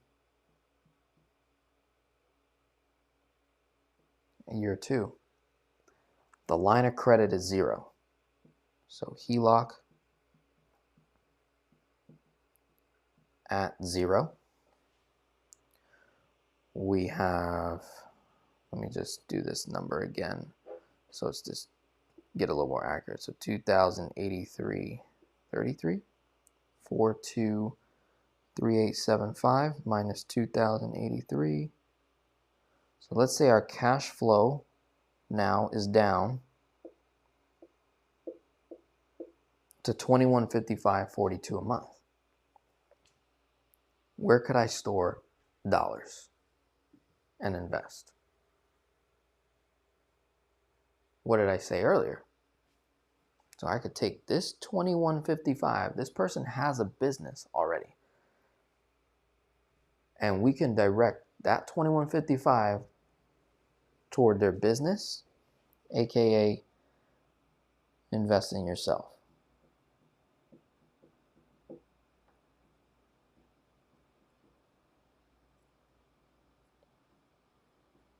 So grow biz. Invest in yourself, grow biz. At this point, 2 years into this, say, 10-year time frame, we've got money that we're saving per year. 25,000 is protecting our investment strategy. That's what that does. That 294 that'll eventually grow, that's for unexpected life occurrences, emergencies. That's a savings account. It's tax-free growth. It's protection.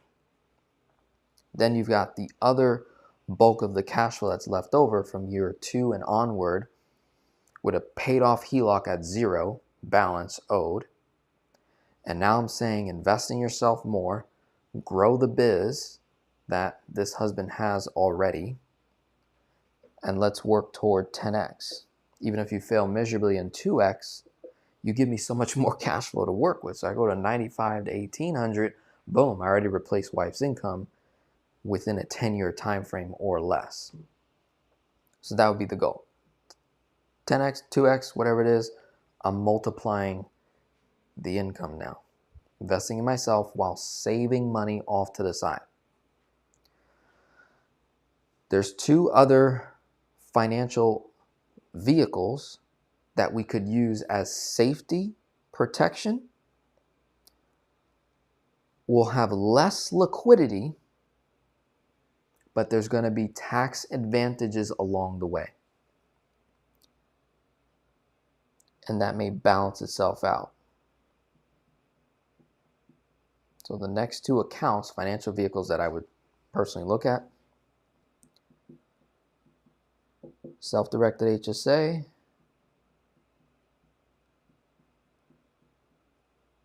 and self-directed Roth. Contribution limit this year on the HSA is $4,300. On the Roth is $7,000.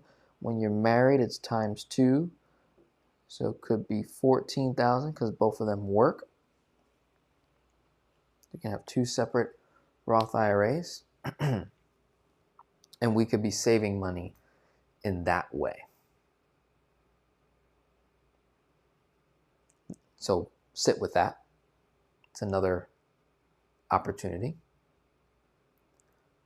This, in my opinion, would occur after I've gotten crystal clear on the way I'm going to replace my wife's income and even my own income in some kind of a biz that can create passive cash flow for myself up to a certain point. And then as you're making more money, you're going to need to incorporate tax strategy. You're now going to have to literally store money away tax-free, or else you're just paying it to the IRS, which you can avoid completely. So self-directed, I'd say self-directed Roth, even more whole life policies on yourself, on wife, on son, which we're looking into all that as well. And now look what happened, right? Velocity banking was initial, but it wasn't something we kept with. Absolutely keep the line of credit. Probably got a 10-year draw period on it, maybe 15, maybe 20 years. So we'll keep it. And it's an extra tool. If I need more capital, if I lack cash, I need more capital, I could dip into that and again combine to maybe acquire another piece of property that could create cash flow. And then we get into legacy planning. Legacy planning, creating the right structure. Do we have our trust set up and our entity set up properly? We're separating liability and avoiding future lawsuits, problems, things like that. And that's it. That's the case study. We're 2 hours in. That's our masterclass for today. Hopefully you enjoyed that and that was very helpful. Action steps from here is you're going to want to sit with someone. Could be me. It could be some of my other fellow content creators like Christy Van, the Kwok brothers, Matthew Pillmore. On the insurance side, you've got Wealth Nation, Steve Parisi, Chris Kirkpatrick, Life 180, Sebastian Boyer, Daniel Romberg, Caleb, Better Wealth. All these people are great places to start, and having someone take a look into your world and identify potential leaks, opportunities for you to start redirecting wealth, increasing your cash flow, ultimately putting you in a better financial position. All right, let's look at some questions. Let's see. Okay, that's responding to Jesus. Okay. Remember, the banks are uncertain right now and are behaving accordingly. It's true, it's true. Having both stock and whole life, the line of credit is high enough to get affected much by the market downturns. Whole life seems an unnecessary addition if you already have high stocks / I'm assuming a real estate line of credit or home equity line of credit. That's what he meant by RE. So might make sense if you don't already have a base, but if you already have something, almost seems like a step backwards rather than a step forward. Okay, so what's happening here, and this is good, is he's viewing the whole life insurance aspect as an investment. Remember how I said earlier, it's not an investment. It's protection and hedge against the investments. You see, if I have already a high base of stocks, and let's take it to the whiteboard and put some numbers behind it. All right, we're going to delete some of this. Create some space. Because this is excellent. I think a lot of people are really hurting themselves when it comes to their financial portfolio. They have no idea the amount of risk they're carrying, and they have no idea the amount of options that they're missing out on when you have this going. Let's use these numbers as our base. Okay, let me take that comment off. We got, say you're making that $9,500 a month, you got good cash flow. All you have is a mortgage. You got the paid off HELOC, right? Completely paid off. You got $200,000 in stocks. Now, there's two places those stocks are being held in. Either in a standard brokerage account where you have liquidity, or it's in a retirement account, no liquidity or very little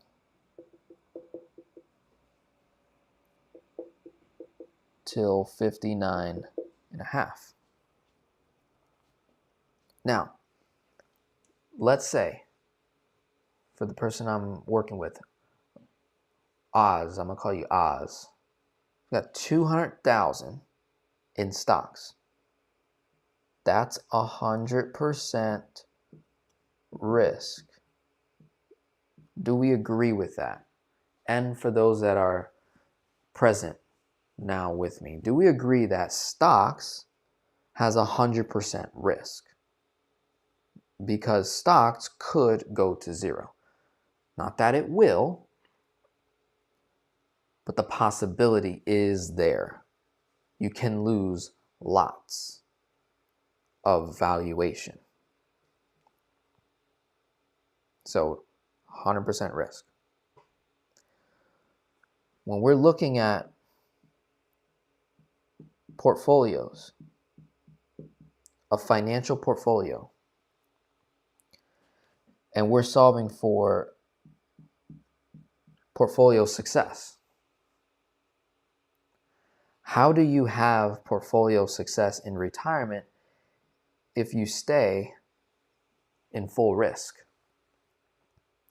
Because you can blow up your investments when you get to retirement. You stayed all in 100% risk, and let's say you start to draw on that money and you're no longer contributing any more principal dollars. You're going to start drawing on that money,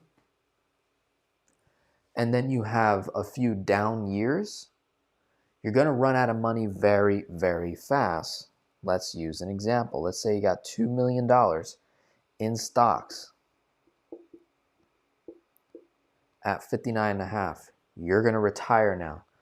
So you're not going to be producing as much income, and you're going to use the 4% withdrawal rule, right? $2 million times 4%. So you're going to live off 80K a year. Not necessarily just 80K, because you might have other, assets, but say that one part of your portfolio, you're going to start withdrawing 80,000 out of that 2 million. And whatever rate of return you're earning actually doesn't matter. What matters is the losses. So does the stock market lose money? The answer is yes. How often? Every few years it loses money. So we could say every 5 years, on average, you'll lose money. Not only do you lose money, you also have a tax liability. So on this 80,000, let's take 24% off for taxes. So now you got 61K net after tax in that brokerage account. Then you got, what else? Let's say we had a 10% loss in the 2 million. Minus 10% is 200,000, right? So $200,000 loss, and you took 280 out. And you took 80 out. So total, we go from 2 million in 1 year minus 280. Now your account is at 1,720,000. Times that by 4%, your number just dropped dramatically. Most people keep this number, their original number that they set out to do. So what happens is the chances of this surviving for 20, 30 years after 59 and a half is very little. You have what's called portfolio failure is what's going to occur. So for you, Oz, this is where whole life comes in for portfolio success. as a hedge, and it's a buffer asset. So you take that same 2 million, and let's say you had, instead of 2 million in stocks, what if you had 500,000 in cash value in a whole life, earning a guaranteed 4% or more tax-free in there, and then you had 1.5 million in stocks. Same year, we got the same amount of money. So I'm going to withdraw 80 grand. But instead of withdrawing 80 grand out of this 1.5 million, I'll pull it out of this policy instead. The market goes down 10%. So I lose 150,000. But I didn't pull no money out because I saw that the market was tanking. So I said, okay, I'm not going to pull money out right now. Then I let the market recover. And it recovers and it grows by 20%. So it goes back to the 1.5 million. Let's just say it stayed right at 1.5 million after 1 year. So it was a down year and then it recovered. I had no earnings that year. Guess what? I don't need to borrow 80 grand out of here now, do I? I only need to borrow 61,000 net after tax of what that person did. And I borrow 61,000, let's say at a 5% loan rate. So I'm going to pay $3,000 in interest. And let's say my cash value grew by 4% on the full 500,000.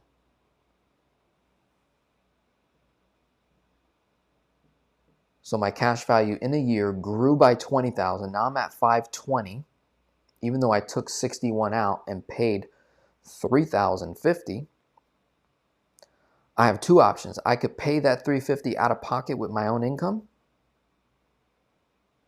or I can use the dividends to cover that loan interest, which I don't like to do, but I still have to let you know what's possible. I pulled out less money than this person did to solve what I needed to solve for that year. Kept more dollars working for me, let my dollars recover.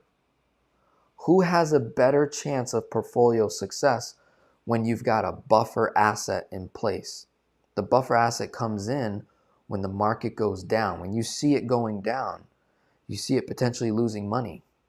Instead of withdrawing from there, you can take a loan from your policy for 1 month, 2 months, 3 months, and allow this to go back up and then draw. Because the idea is that whatever you draw from your portfolio, you want it to be earning more than that in that same year so that you at least stay at that number, or you actually have more money at the end of the year. Hopefully that helps, Oz. Where it's like when you see it from that perspective, you are absolutely not going backwards. You're going forward and you're increasing portfolio success by providing coverage over the entire portfolio. And then check this out, a $500,000 cash value. What's the death benefit on that? Maybe $3 million, $2.5 million death benefit on top of the 1.5. So what does this allow an individual to do? This gives you full permission to spend, which is insane. If I have a $3 million death benefit inside of that cash value whole life policy, I could spend all of this 1.5 million on myself while I'm living, and then my family, my heirs, I still pass on massive wealth to them, versus the person that just has $2 million in stocks. They spend it down, right? They spend it down, and whatever's left transitions to their heirs, but it's taxable, is it not? Versus this, tax-free.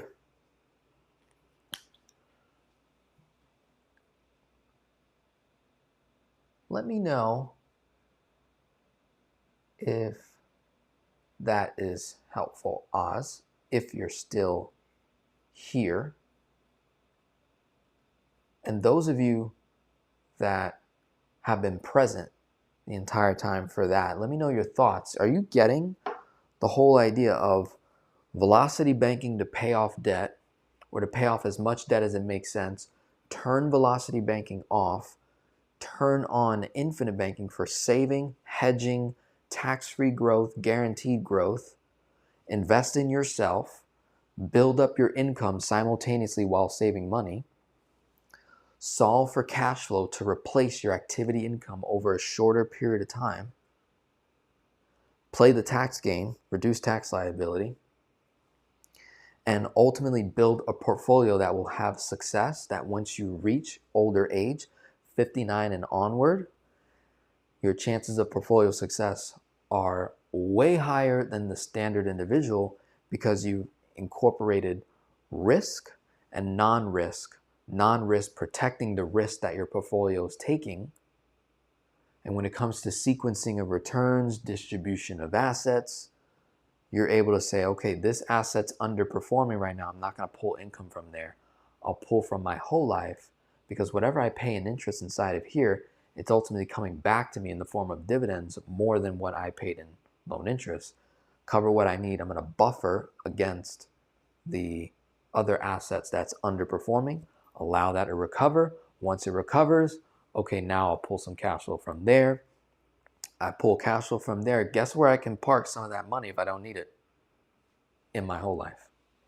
Continue to get tax-free growth.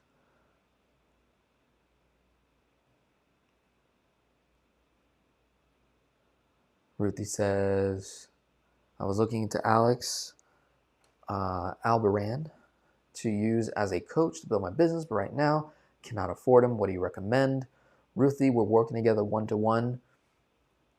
I can be that person that helps you build your business out. Awesome. Tim, have a good one. Let's see. Do the 300 to 400 clients you have keep paying you year to year, or do they pay you like hourly? Would assume you're getting more from the new clients. Others don't need you. So like yes, yes, and yes. So we've got, out of my 300 to 400 clients, not every single one of those clients need full attention and service. Sometimes I'm only talking to them 1, 2, 3 times a year. So it's very, very easy to manage that kind of a client base from that perspective, because I have a lot of them, and plus the way that I teach fully equips them to be self-sufficient. Then it's just accountability. They're just checking in. Boom, here where we're at. Here's where we're at. Here's the next thing. I also have a team around me, so I don't work alone on a lot of the things that I do. Of those nearly 400 clients, some are on payment plans. Once the payment plan is done, they never have to pay me another dollar again. Although I do have clients that literally sow seed into my mission, into this channel, into this business. So they're doing it out of the kindness of their hearts, where they're just giving, and they just continue to do that. But they have full access to me. They don't have to pay me for anything. The way my coaching is set up is, once you've paid a certain amount, you've got full lifetime access to me, book calls whenever you want. Some people use it, some people don't. Some people use it more often than others. Totally fine. And then the part about getting more from new clients is based off my current pricing today. So everyone at this point pays the same amount, whether you pay it all up front is a discounted rate, or if you do it over payments, you still have to get to the certain amount, which is $4,500 at that point. you have lifetime access. We work together, and then you get introduced to my entire financial dream team over a period of time to help you in different areas in your finance, because none of this is getting done by yourself. Okay, hopefully that helped. Someone has a few debts with higher interest than the HELOC. Why would you advise to keep cash flow on the HELOC if other debts are there? I didn't. Can send income to LIEN, but why cash flow stays if limit well under your 66%? Okay, so I think you're misunderstanding something. In your example, if someone has a few debts, higher interest than the HELOC, the velocity banking strategy is using the HELOC to pull money out of the HELOC and to pay off those higher interest debts. So you're essentially consolidating those higher interest debts into your HELOC, which is now why all of our cash flow is going into that home equity line of credit to pay down the debts that you just consolidated. Hopefully that was clear in that regard. If someone's not doing velocity banking and they have a home equity line of credit, they don't know velocity banking. They have a home equity line of credit, but they don't know velocity banking. And they have a mortgage, and they have all these other debts. Debt Snowball would say, go after your smallest debt. Debt Avalanche would say, go after your highest interest. Cash Flow Index says, go after cash flow. So it goes back to deciding what strategy you're using to eliminate the debts. If we're doing velocity banking, your debt tool is where all your income is going in. And then you're taking large lump sums out, chunks, to pay off debts over time. And then you're essentially paying yourself back, paying a lesser interest cost. You're offsetting that borrowing cost, increasing the cash flow. Hopefully that makes sense. Can you explain how the insurance agent is able to create policies for the people he serves? Does insurance policy allow for its agents to do so? Seems counterintuitive to the company. So it's absolutely not counterintuitive. It's more of a lesser benefit to the insurance agent. So when the agent, like myself, is designing a whole life insurance contract that's designed for higher cash value, the only way to get high cash value is to lower the premium. The agent gets paid off of the premium from the insurance company. So let's visualize this a little bit. Let's give you the full visual.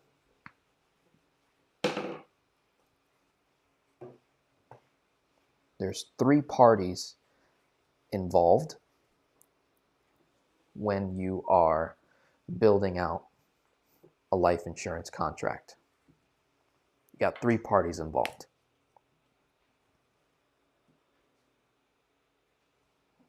You've got the customer. Let's say that is you, Oz. You've got the agent. Let's say that's me, Denzel. I'm the middleman. You're coming to me, and then I present your case to the life insurance company.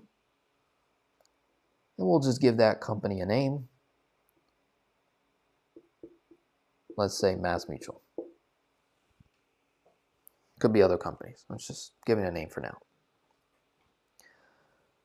Mass Mutual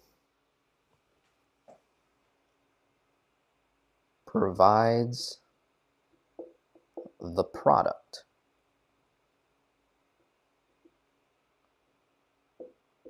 Which is whole life. They take on the risk of insuring Oz. Take on risk of insurance.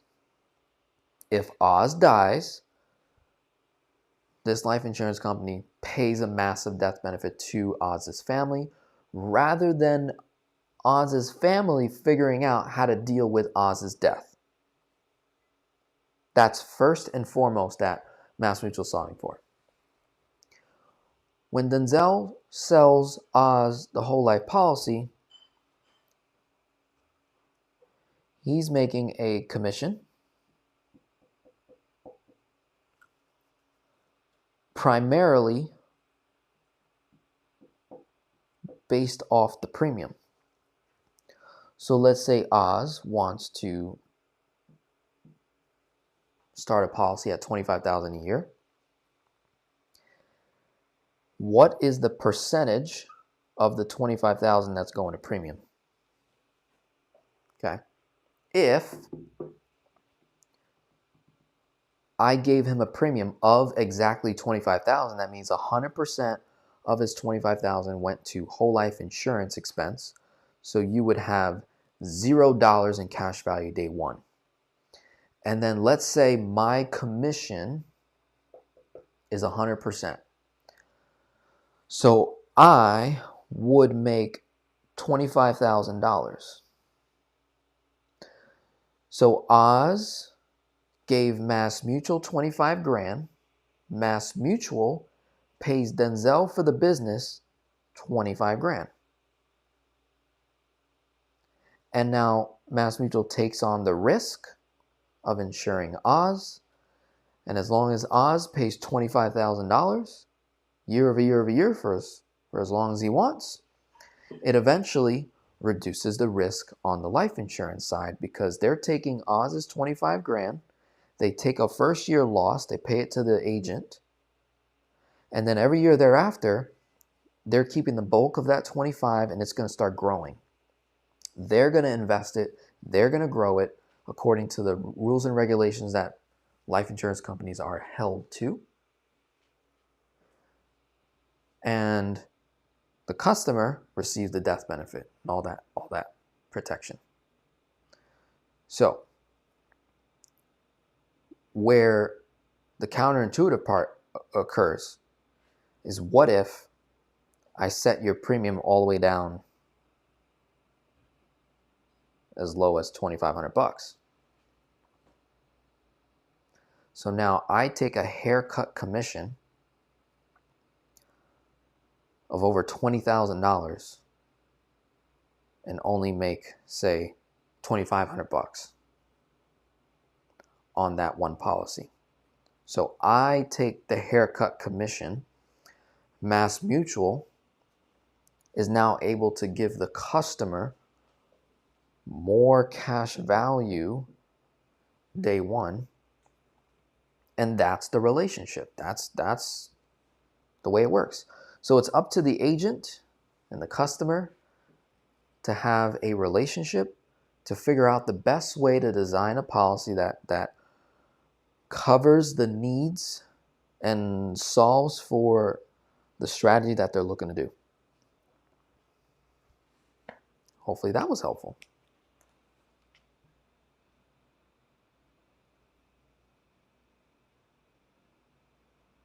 Late to the party, but we'll watch this back. All good. Hedge. Brokerage account already a hedge for downturns. Brokerage account can get a secured business line of credit without needing money to recover. Has access to liquidity, 50% of brokerage account. Say, I guess you're saying $1 million line of credit. Why not liquidity and whole life insurance? I know whole life insurance is not investment. Okay. So again, you've got brokerage account, you're saying already a hedge for downturns. How? You lose money, you lose money. Like, there's no way out of that. Unless you what? Diversify the portfolio in the brokerage account. So again, back to the example, right? You don't want to keep injecting new facts. Keep all the facts the same in this conversation so that everyone can benefit. But if you keep kind of changing, then it's not going to be as fruitful for yourself, for me, and for everyone. So I'm going to keep all the facts the same. Let's say you had 100% of your money in stocks in that brokerage account. It's fully liquid. It's not 50% liquid, it's 100% liquid. Okay, so no argument there. But when you liquidate, you have a taxable event. You have to pay taxes on all that gains, short-term capital gains or long-term capital gains. We understand that. There's no issue there. You're saying if I got back to my numbers earlier, I think I said $2 million in stocks, 100%. There is no hedge in there. If the stock market goes down, you lose money. And if you want to leverage that $2 million, you absolutely could via a margin line of credit or even like a secured line of credit. So now you've got $2 million growing, and maybe you borrow up to 50%, say $1 million, and you go and what? Do something outside of the stocks, ideally. Maybe pay off debt, maybe take that asset and buy more assets with. Now again, how risky is that? That's very risky. Because what happens if your stock portfolio goes down 50%? They could lock up your margin line of credit. They can do a due on clause for your margin line of credit. They can call your margin like that. Remember, so again, like there's no way around it. You have risk that are associated with that. And again, if you're perfectly fine with all of that risk, more power to you. The vast majority of Americans I talk to are risk adverse. They don't want to take that kind of risk. So what we can do is split the dollars and say, here's how much I'm willing to risk to earn, and here's how much I should protect that risk in a separate account.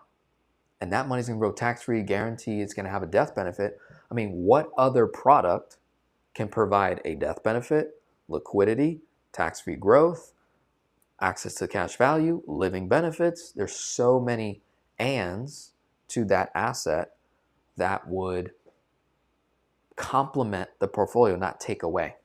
Completely complements it. Okay, so hopefully that was helpful.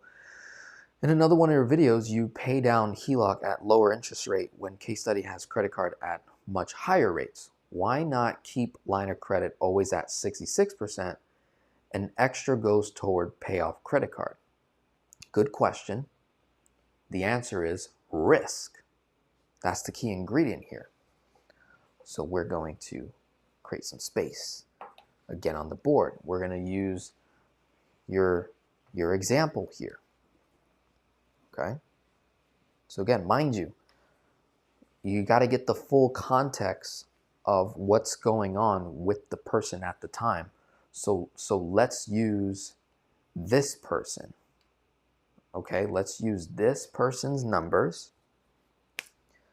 Let's say they have a HELOC. It's at 7.99%, and we owe the 6140 48260. All right, we owe that 6148260. What was that original debt for? In this case, let's say consolidation. So you consolidated, that's the first move, 61 grand. And let's just say they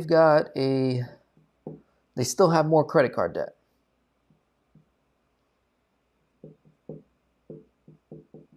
They got a $10,000 credit card that they owe money on, and a $15,000 credit card that they owe money on.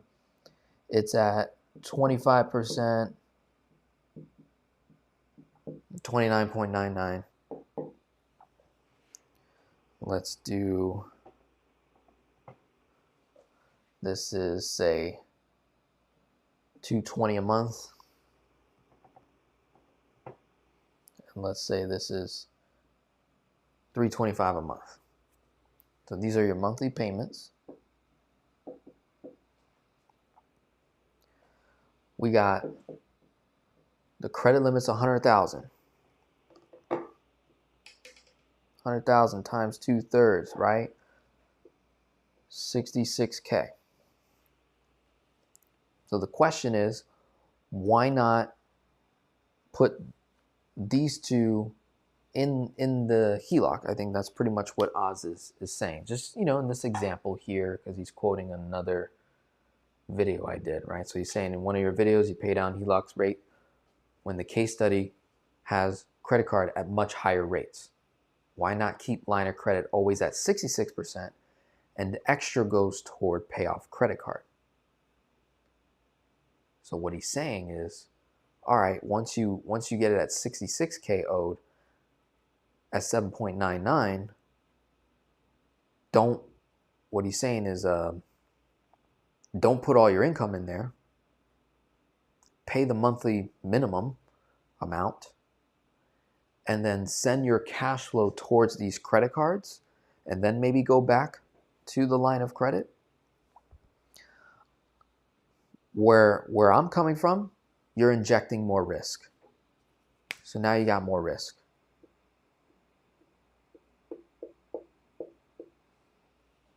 For me, it's this word right here, risk. Risk, risk, risk. What happens when you're taking that extra cash flow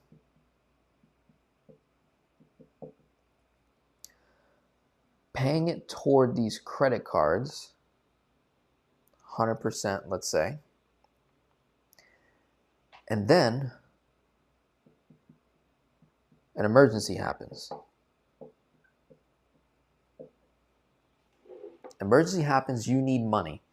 You don't have cash flow because you just sent the cash flow to the credit card. Where do you find money from? Some might say, I'll use the credit card to pay for that expense, but now what did you do? You're going to incur interest now because you're not going to have that credit card paid off in time. Others might say, I'll pull from the HELOC because it's at a lower interest rate now to handle that emergency. Well, now you're above your 66% after just one emergency. So now you're above your 66%. You're increasing the monthly payment on the HELOC now. You're cutting yourself off from cash flow slowly over time. And you're getting closer and closer to max out, which is not good. That's just one life event. The average person has multiple life events that happen every single year that they have to account for. So what I'm saying from a risk standpoint, from a management standpoint, from a stewardship standpoint, and even a mathematical standpoint, I will go faster than you. I keep sending all of my income and cash flow into that line at 7.99, which is super low cost of money. Once I paid it down far enough, then I'll shift the balances into the line of credit over time in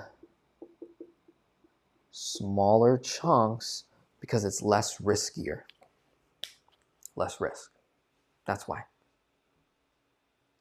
Does it make sense to engage with IBC at age 65?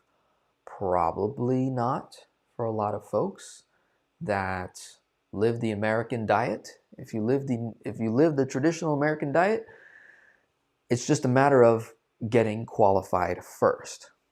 And then you need to ask yourself, based on where you're at personally in your own finances, what do you want IBC to do for you? So the question is too broad. Does it make sense to engage with IBC at age 65? That's like the first layer. And it's a yes or no question. It's going to be there could be a yes case for you. There could be a no case. So let's eliminate the easy ones. If your health is not insurable, right? If the insurance company is not willing to insure you, then it's an automatic no. If you don't have a significant amount of capital to work with, it's probably a no. Because you're going to have to wait a long time for that capital to be available to you to use. If you're wanting the IBC to create income somehow for you, not a good idea at 65. And then also your time frame. At 65 years old, what's your time frame to achieve a certain goal that you're looking to achieve? So if we only have a 5-year time frame, 10-year time frame, IBC is not going to be ideal for you. The whole idea of IBC is it's a lifelong journey. So if you have capital, good health rating, even at 65, plenty of capital, and you're thinking long term, 30 years, you're probably going to live to 95, even 100 years old, then it could be an excellent product for you to add from a legacy standpoint for the death benefit, tax-free death benefit that gets passed on, and also that liquidity use in retirement. Let's say at 65, you're still funding your Roth and you're still funding a 401k. You can only fund the 401k till age 72, if I'm not mistaken. Then you can't fund after that. A Roth IRA, you can keep funding into your Roth as long as you want, if I'm not mistaken, and there's no required minimum distribution. So the only other account outside of the HSA actually stops at 65. So you can't contribute to an HSA anymore because now you're getting Medicaid, I think it is for the older. I forget. I always mix those. So you get one of those things at 65 is when that turns that part on. So you can't fund the HSA. And then again, all qualified retirement accounts, I think, have a cutoff in terms of when you can contribute into those things after 72, if I'm not mistaken. So now you're dealing with, where do I store cash in that position? If you have the capital, then yes, a whole life insurance contract might be great. But we also might want to look at annuities if you're solving for income. So if you have a lot of capital stored and you want to create more income out of it, we can look at annuities that could provide guaranteed income for you in your retirement years. And then the other place is invest in yourself, build a business. Invest in yourself, build a business, because that's where you're going to be able to store cash and have it work for you in ways that your normal income, ordinary income, would not be able to do for you. On the business side, you get the deductions, you get additional tax strategy, you get cash flow, and a place to store cash to increase the value of that company to then transfer it from a legacy standpoint to an heir. Okay. Ruthie, yes, perfect. Thank you, beautiful. Okay, playing devil's advocate, $2 million stocks equals margin 50%, $1 million liquidity without selling stocks like a HELOC. Market crashes, lose 40%, 1.2, have a $600,000 margin, 300K, more than enough. That's so you're betting on whoever the brokerage service is that they still won't call it because they have every right to. So if I've got $2 million in stocks, I lose 40% of my stock account in a period of time. So I'm now at 1.2 million, my portfolio. And I've got a line of credit for $1 million out. And let's say you leverage all of that line of credit because you're earning more assets. You're acquiring more assets with that $1 million. So now that $1 million, let's say, or even it's 500,000, whatever it is in real estate. It's in another asset. You're saying I've got this $600,000 margin. I'm not sure how you got that number. All right, so help me understand that. Because 40% of 2 million is 800 grand. The portfolio is at 1.2. So how did we get the 600K margin? I thought it would be, you've got 200,000 space before the valuation of your portfolio is at $1 million, and you've got money leveraged out on your $1 million line of credit. So let's give the visual. This is great. Not to be a 3-hour masterclass here.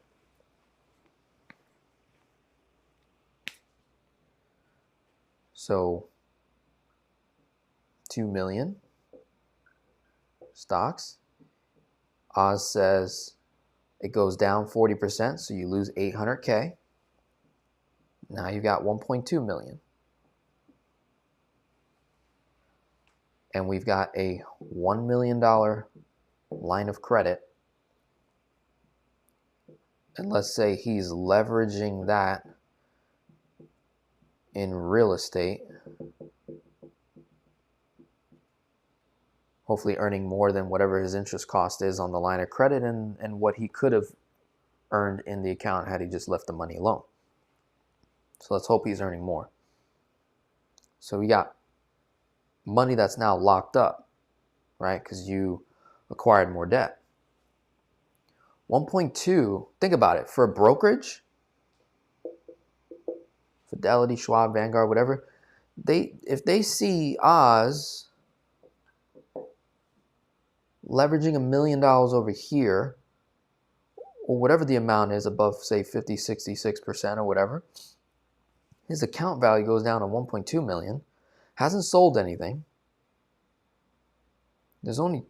I only see 200,000 of margin. Help me understand where the 6 is. Am I misinterpreting this? Some of y'all help me out if we're on the same page. I'm not sure where he had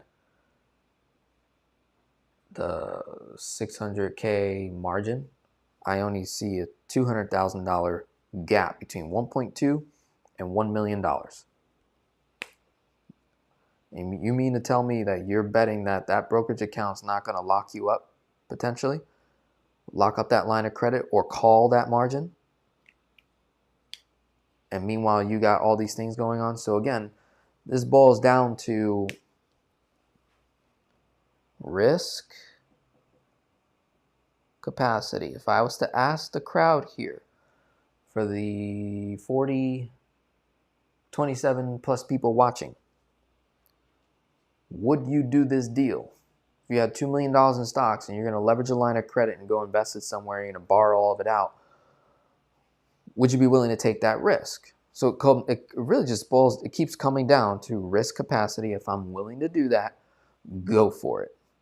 And you know what the consequences are if it fails. Right? You know what they are if it fails. So what's the risk capacity behind that? That's just something to keep in mind. And again, when you compare to the option of having, say, 1.5 million in stocks, and then you got 500,000 in cash value, and you have a line of credit, like on a HELOC or something like that, and you see the stocks tumbling, you can just pull from your policy tax-free and offset the borrowing costs and just wait. So it's a buffer asset. And in this scenario, again, there's no death benefit. You are your greatest asset. Something happens to you, your family's left with the bag. They got to hold this. That could be a bomb for them, you know? So that's something to keep in mind. Again, it just keeps coming down to risk. That's really what it is. Can a young person not working take out an insurance policy? Yes, they can. They could leverage mom and dad's income because the insurance company just wants to know where's the money coming from if you don't have any income. Well, if you don't have any income but you have 50 grand saved, then it's as simple as, okay, I'm looking to Started policy for $5,000 a year. I got 50 grand saved. The money's coming from there. All right. At death, stocks are not taxable to descendants in capital gains. Depending on what the asset is, you may want to look into that. I don't know if that's fully true. I'd have to do a little more research. From my understanding, if I have a standard brokerage account and I haven't paid taxes on it because I haven't sold anything. It's just an account that's growing, standard brokerage account. When that transfers to my heirs, they have to pay taxes on the gains when they go to what? Withdraw money. If they withdraw, they sell for a gain at whatever the price was, that's income to them, that's taxable. A death benefit is not. A Roth IRA, not taxable because of the type of account it's in. So it depends on what the account is in. So I think that might be incorrect. Then 66% still, what I'm saying, put income into HELOC, take expenses out, do cash flow at the end of the month goes to pay off credit cards. Yeah, I think at this point you're overthinking. When you stick to the principles of Velocity Bank, because you have to look at who actually invented this strategy. Where does Velocity Banking come from? Start there. See what that person says. And I'm going to give you the person's name, Harj Gill. Right? He wrote a book. Do I have it? I can go get it. Let me go get it real quick. So he's got a book, and he mapped it all out for us. And then there's been other people that have come along the way making their own content. So this is the book right here, Retire, Own Your Home Years Sooner and Retire Debt Free.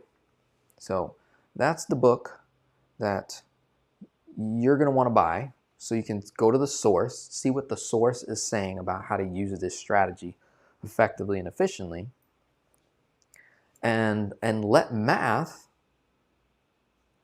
prove you wrong in that sense.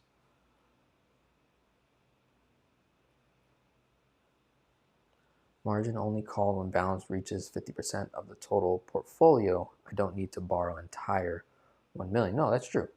That's true. But the way you've been talking, it seems like you don't mind borrowing more, right? Margin only call when okay, I think you wrote that twice. Margin loan is securities back line of credit, just like if it was a HELOC. I understand that. You have to keep a limit, like you would never borrow, blah, blah, blah. One here, you would never borrow up to 50% of portfolio, maybe 25%, okay, for entire portfolio. Again, like, it's all risk, right? There's no way out of it. So whether you got the $2 million in stocks and you take a line of credit, secure it against the asset, and the idea is that you're taking this money to do what with it? To make more money with it, right? So you're investing one asset, and you double that asset because you're going to borrow from it while it keeps earning more. And when you have this line of credit, you've got an interest rate that you're going to pay to the brokerage to borrow. And you need to earn more than the interest cost you're borrowing at, plus what you could have earned, right, had you left the money alone. Okay, if I have that correctly. So now your money is growing in two places, right? And you're investing.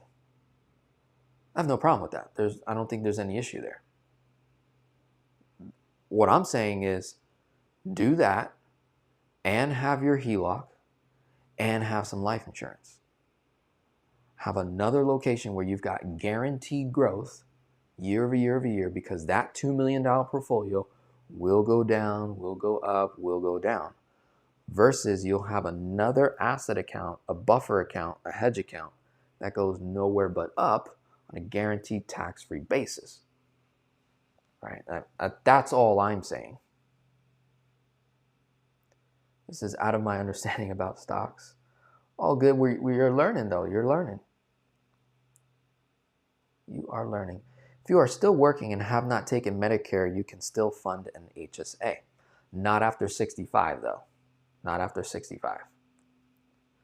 Transfers to heirs is not taxed. Capital gains goes to zero. Heirs have step up in cost basis no matter if dad bought Apple at $1 and I can get it at 1 million. I pay zero in taxes. Oh, we got to look into that. I've got to look into that. It's my understanding that there is some kind of taxable event that occurs because the IRS has to get their money, bro. Like, who are we kidding? So, is my brokerage account taxable to my heirs if I die? Heirs are not taxable. However, any subsequent earnings or sales of the assets within the account will be taxable to the heirs, and the estate may owe estate tax. Okay, so when an individual inherits assets, including those in a brokerage account, the assets themselves are not considered taxable income to the heir. I get that part. That I understand. The heir's cost basis for the inherited assets is stepped up to the fair market value on the date of death. This means that when the heir eventually sells the assets, their capital gains will only be calculated on the appreciation after the date of death. So that's the tax part. Subsequent earnings are taxable. Any dividends, interest, or other earnings from inherited assets will be taxable to the heir. Now, if that financial portfolio of yours was put into a trust, so that money goes into a trust, and then the trust, I'm assuming there's a taxable event there, because it says depending on the value of the estate, there may be estate tax owed, but this is generally the responsibility of the estate, not the heirs. Now that makes sense. Roth IRA versus traditional IRA. If the inherited assets are in a Roth, the withdrawals are generally tax-free for the heir. But if they are in a traditional IRA, withdrawals will be taxed as ordinary income. So again, it varies based on the type of account that we're talking about. If we're talking about a traditional IRA, then obviously if they're under 59 and a half, that's not going to be fully liquid. But if we're just talking a standard brokerage account and that money's been accumulating and growing, and then you elect the beneficiary of that brokerage account to be a person, they inherit those stocks. They only pay taxes on the gains after the death of the individual. And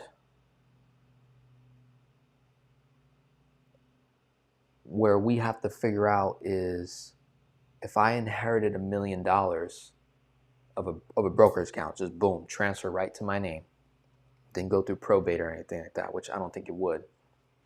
If I'm the beneficiary of, say, an uncle, gives me $1 million in stocks, thank you, uncle. If I withdraw money, cash, I sell and withdraw, the withdrawal, that's income to me. Now I pay tax, no? Wouldn't that be the case? I'm almost certain. And if not, I mean, that's freaking awesome. So I'm not against it. If I can, anything tax-free, I'm there. What's the advantage of HSA instead of just going with a whole life insurance policy? Can't the whole life insurance just function as your HSA? Absolutely not. That is a great question, my friend. That is a great question. So the HSA has a completely different function than the whole life.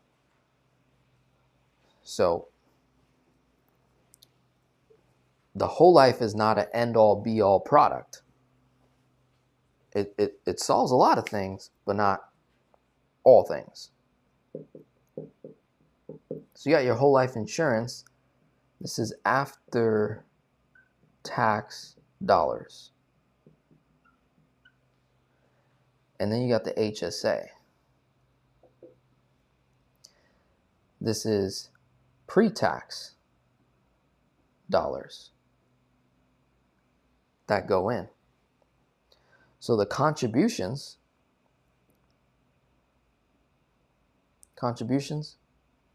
you actually get a tax deduction. Okay? So you get a tax deduction going into the HSA off your current tax liability today, off your current income. Then the money grows tax deferred. So you pay no taxes on all the gains, tax deferred. Then at 59.5, you can withdraw tax free for medical expenses. And let me tell you, there is a laundry list of qualified medical expenses. So many things within your lifestyle expenses after 59.5 will include medically qualified expenses. So you get tax deduction in, tax-free growth, tax-free withdrawal on medical expenses. Whole life can't do that. Right? Whole life is, you got to borrow. Right? Borrow, pay interest, or withdraw tax-free, but up to the cost basis only. Right? So completely different product. Don't say I'll just put more in here and ignore that. If in your personal finances, if you're someone that has a high deductible health plan and you could have an HSA and you're willing to, pay your medical bills out of pocket between now and 59.5 because you're really healthy and you don't need more coverage, that's what I'm doing at 29 years old. I've been funding my HSA for 7 years now. This year will be 7 years, 2025, if I'm not mistaken. Yeah. Or 2026, it'll mark 6 or 7 years I've been funding my HSA. So I have a high deductible health plan. I pay all my medical bills out of pocket. Guess what? All the medical expenses from current age, here's where it gets even more awesome, Jesus. So current age to, say, 59 afterwards, I can also have tax-free income reimburse, right? I can be reimbursed for all my qualified medical expenses that I paid out of pocket. All I need to do is just keep track of all it. Just keep all the receipts. Log it, dial it digitally, physically.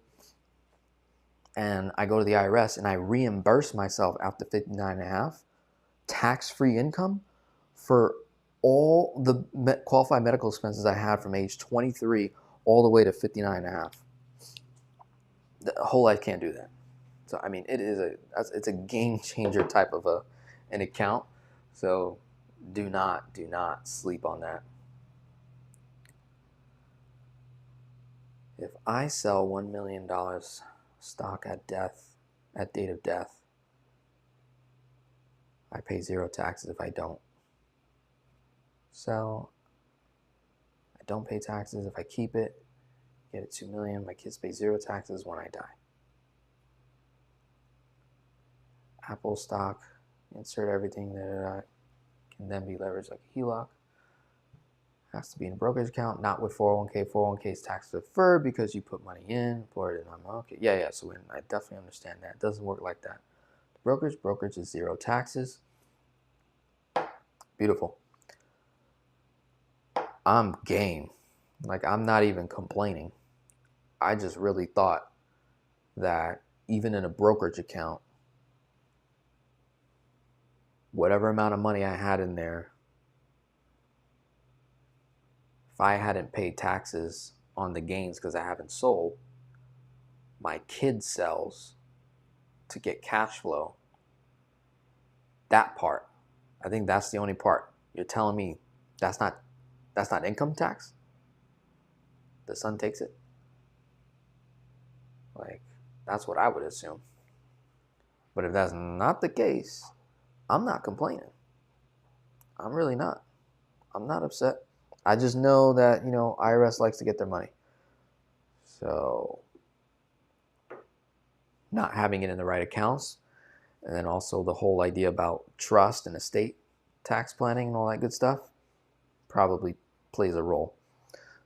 So with that, we can wrap it up here. It's been 3 hours. It's a full-on Velocity Banking Masterclass. I hope you guys enjoyed this. Action steps. I'm going to break this video up into smaller clips so it's much easier to digest. Don't worry about that. But if you're an endurance like me, you need to go through it. First section was full of frameworks. Then we went into case study. Then we went to Q&A, and we had a blast together, just going back and forth, dialogue. This is fun. I love this. So if you got questions, whenever I go live, like, drop them in the chat. I literally answer every single question until I'm like, okay, we're done. And so now we're done. I'm going to close it out here. God bless you all. Reach out to me one-to-one. Put me to work. Put me in, coach. Put me in. Let's have some fun. Let's get your numbers on the whiteboard. Let's map this all out. More of us need to achieve financial freedom and independence. More of us need to experience being debt-free. I'm telling you, clarity goes through the roof. Stress goes down. Happiness goes up. Longevity increases. It's amazing. God bless you. Talk soon. Bye now.